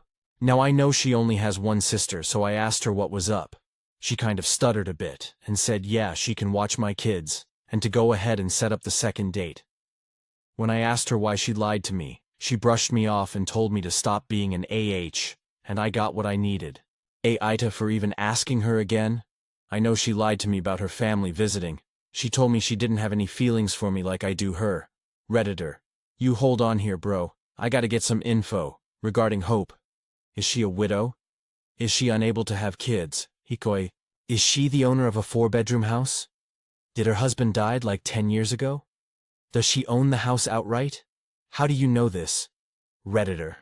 While we're at it. Bro, are you aunts? In your 40s too, a father to 2 girls, 3 have brown eyes. Didn't know. Hope was a widow because she still wears her ring? How do you know this? Another Redditor. Because we read her side of the story. Jesus fucking Christ. Another Redditor. If that's her, then it is a rom-com. Good luck, not Jason and Hope. No, it's def her. She did drink my scotch at New Year's. She texted me. It was payment for watching mine and I told her only if she stays the night. Fuck my life. How do I even bring this up to her? I need to call her so bad shit. How do I bring this up? Hey Hope. It's Dan. So you fell for me after all? Har har. Wanna get burritos? Here's an update. Can't post it to Tifu, so I hope it gets to where it needs to go. Oh, and it's long. Well, I've been asked for an update I'm simply here to please the masses. The masses who messaged me, the masses who posted on my posts, the masses who were extremely correct, and I had absolutely no idea how utterly brilliant and wonderful about 90% of you are. I posted here because I needed to vent and throw my FU at people, so they could see that even I could do something as silly as fall for someone I shouldn't have. Not when I still wore a wedding ring from someone who left me very tragically. I will add, but not elaborate on a long time ago. The ring told me my heart and soul still belonged to someone else, even though I didn't have theirs anymore. I posted here because I needed to vent out everything, needed to give myself closure, needed to figure out why this man, whom you now all know as Dan, rocked my universe by just becoming a part of it. I was told to go for it, and I excused it all with, "No, I'm still a mourning widow who can't fathom taking her ring off." I theoretically clutched my pearls at such a thought. But you guys want to know the good part though, don't you? And you guys deserve to know it too. Because if it wasn't for you, there wouldn't be a good part.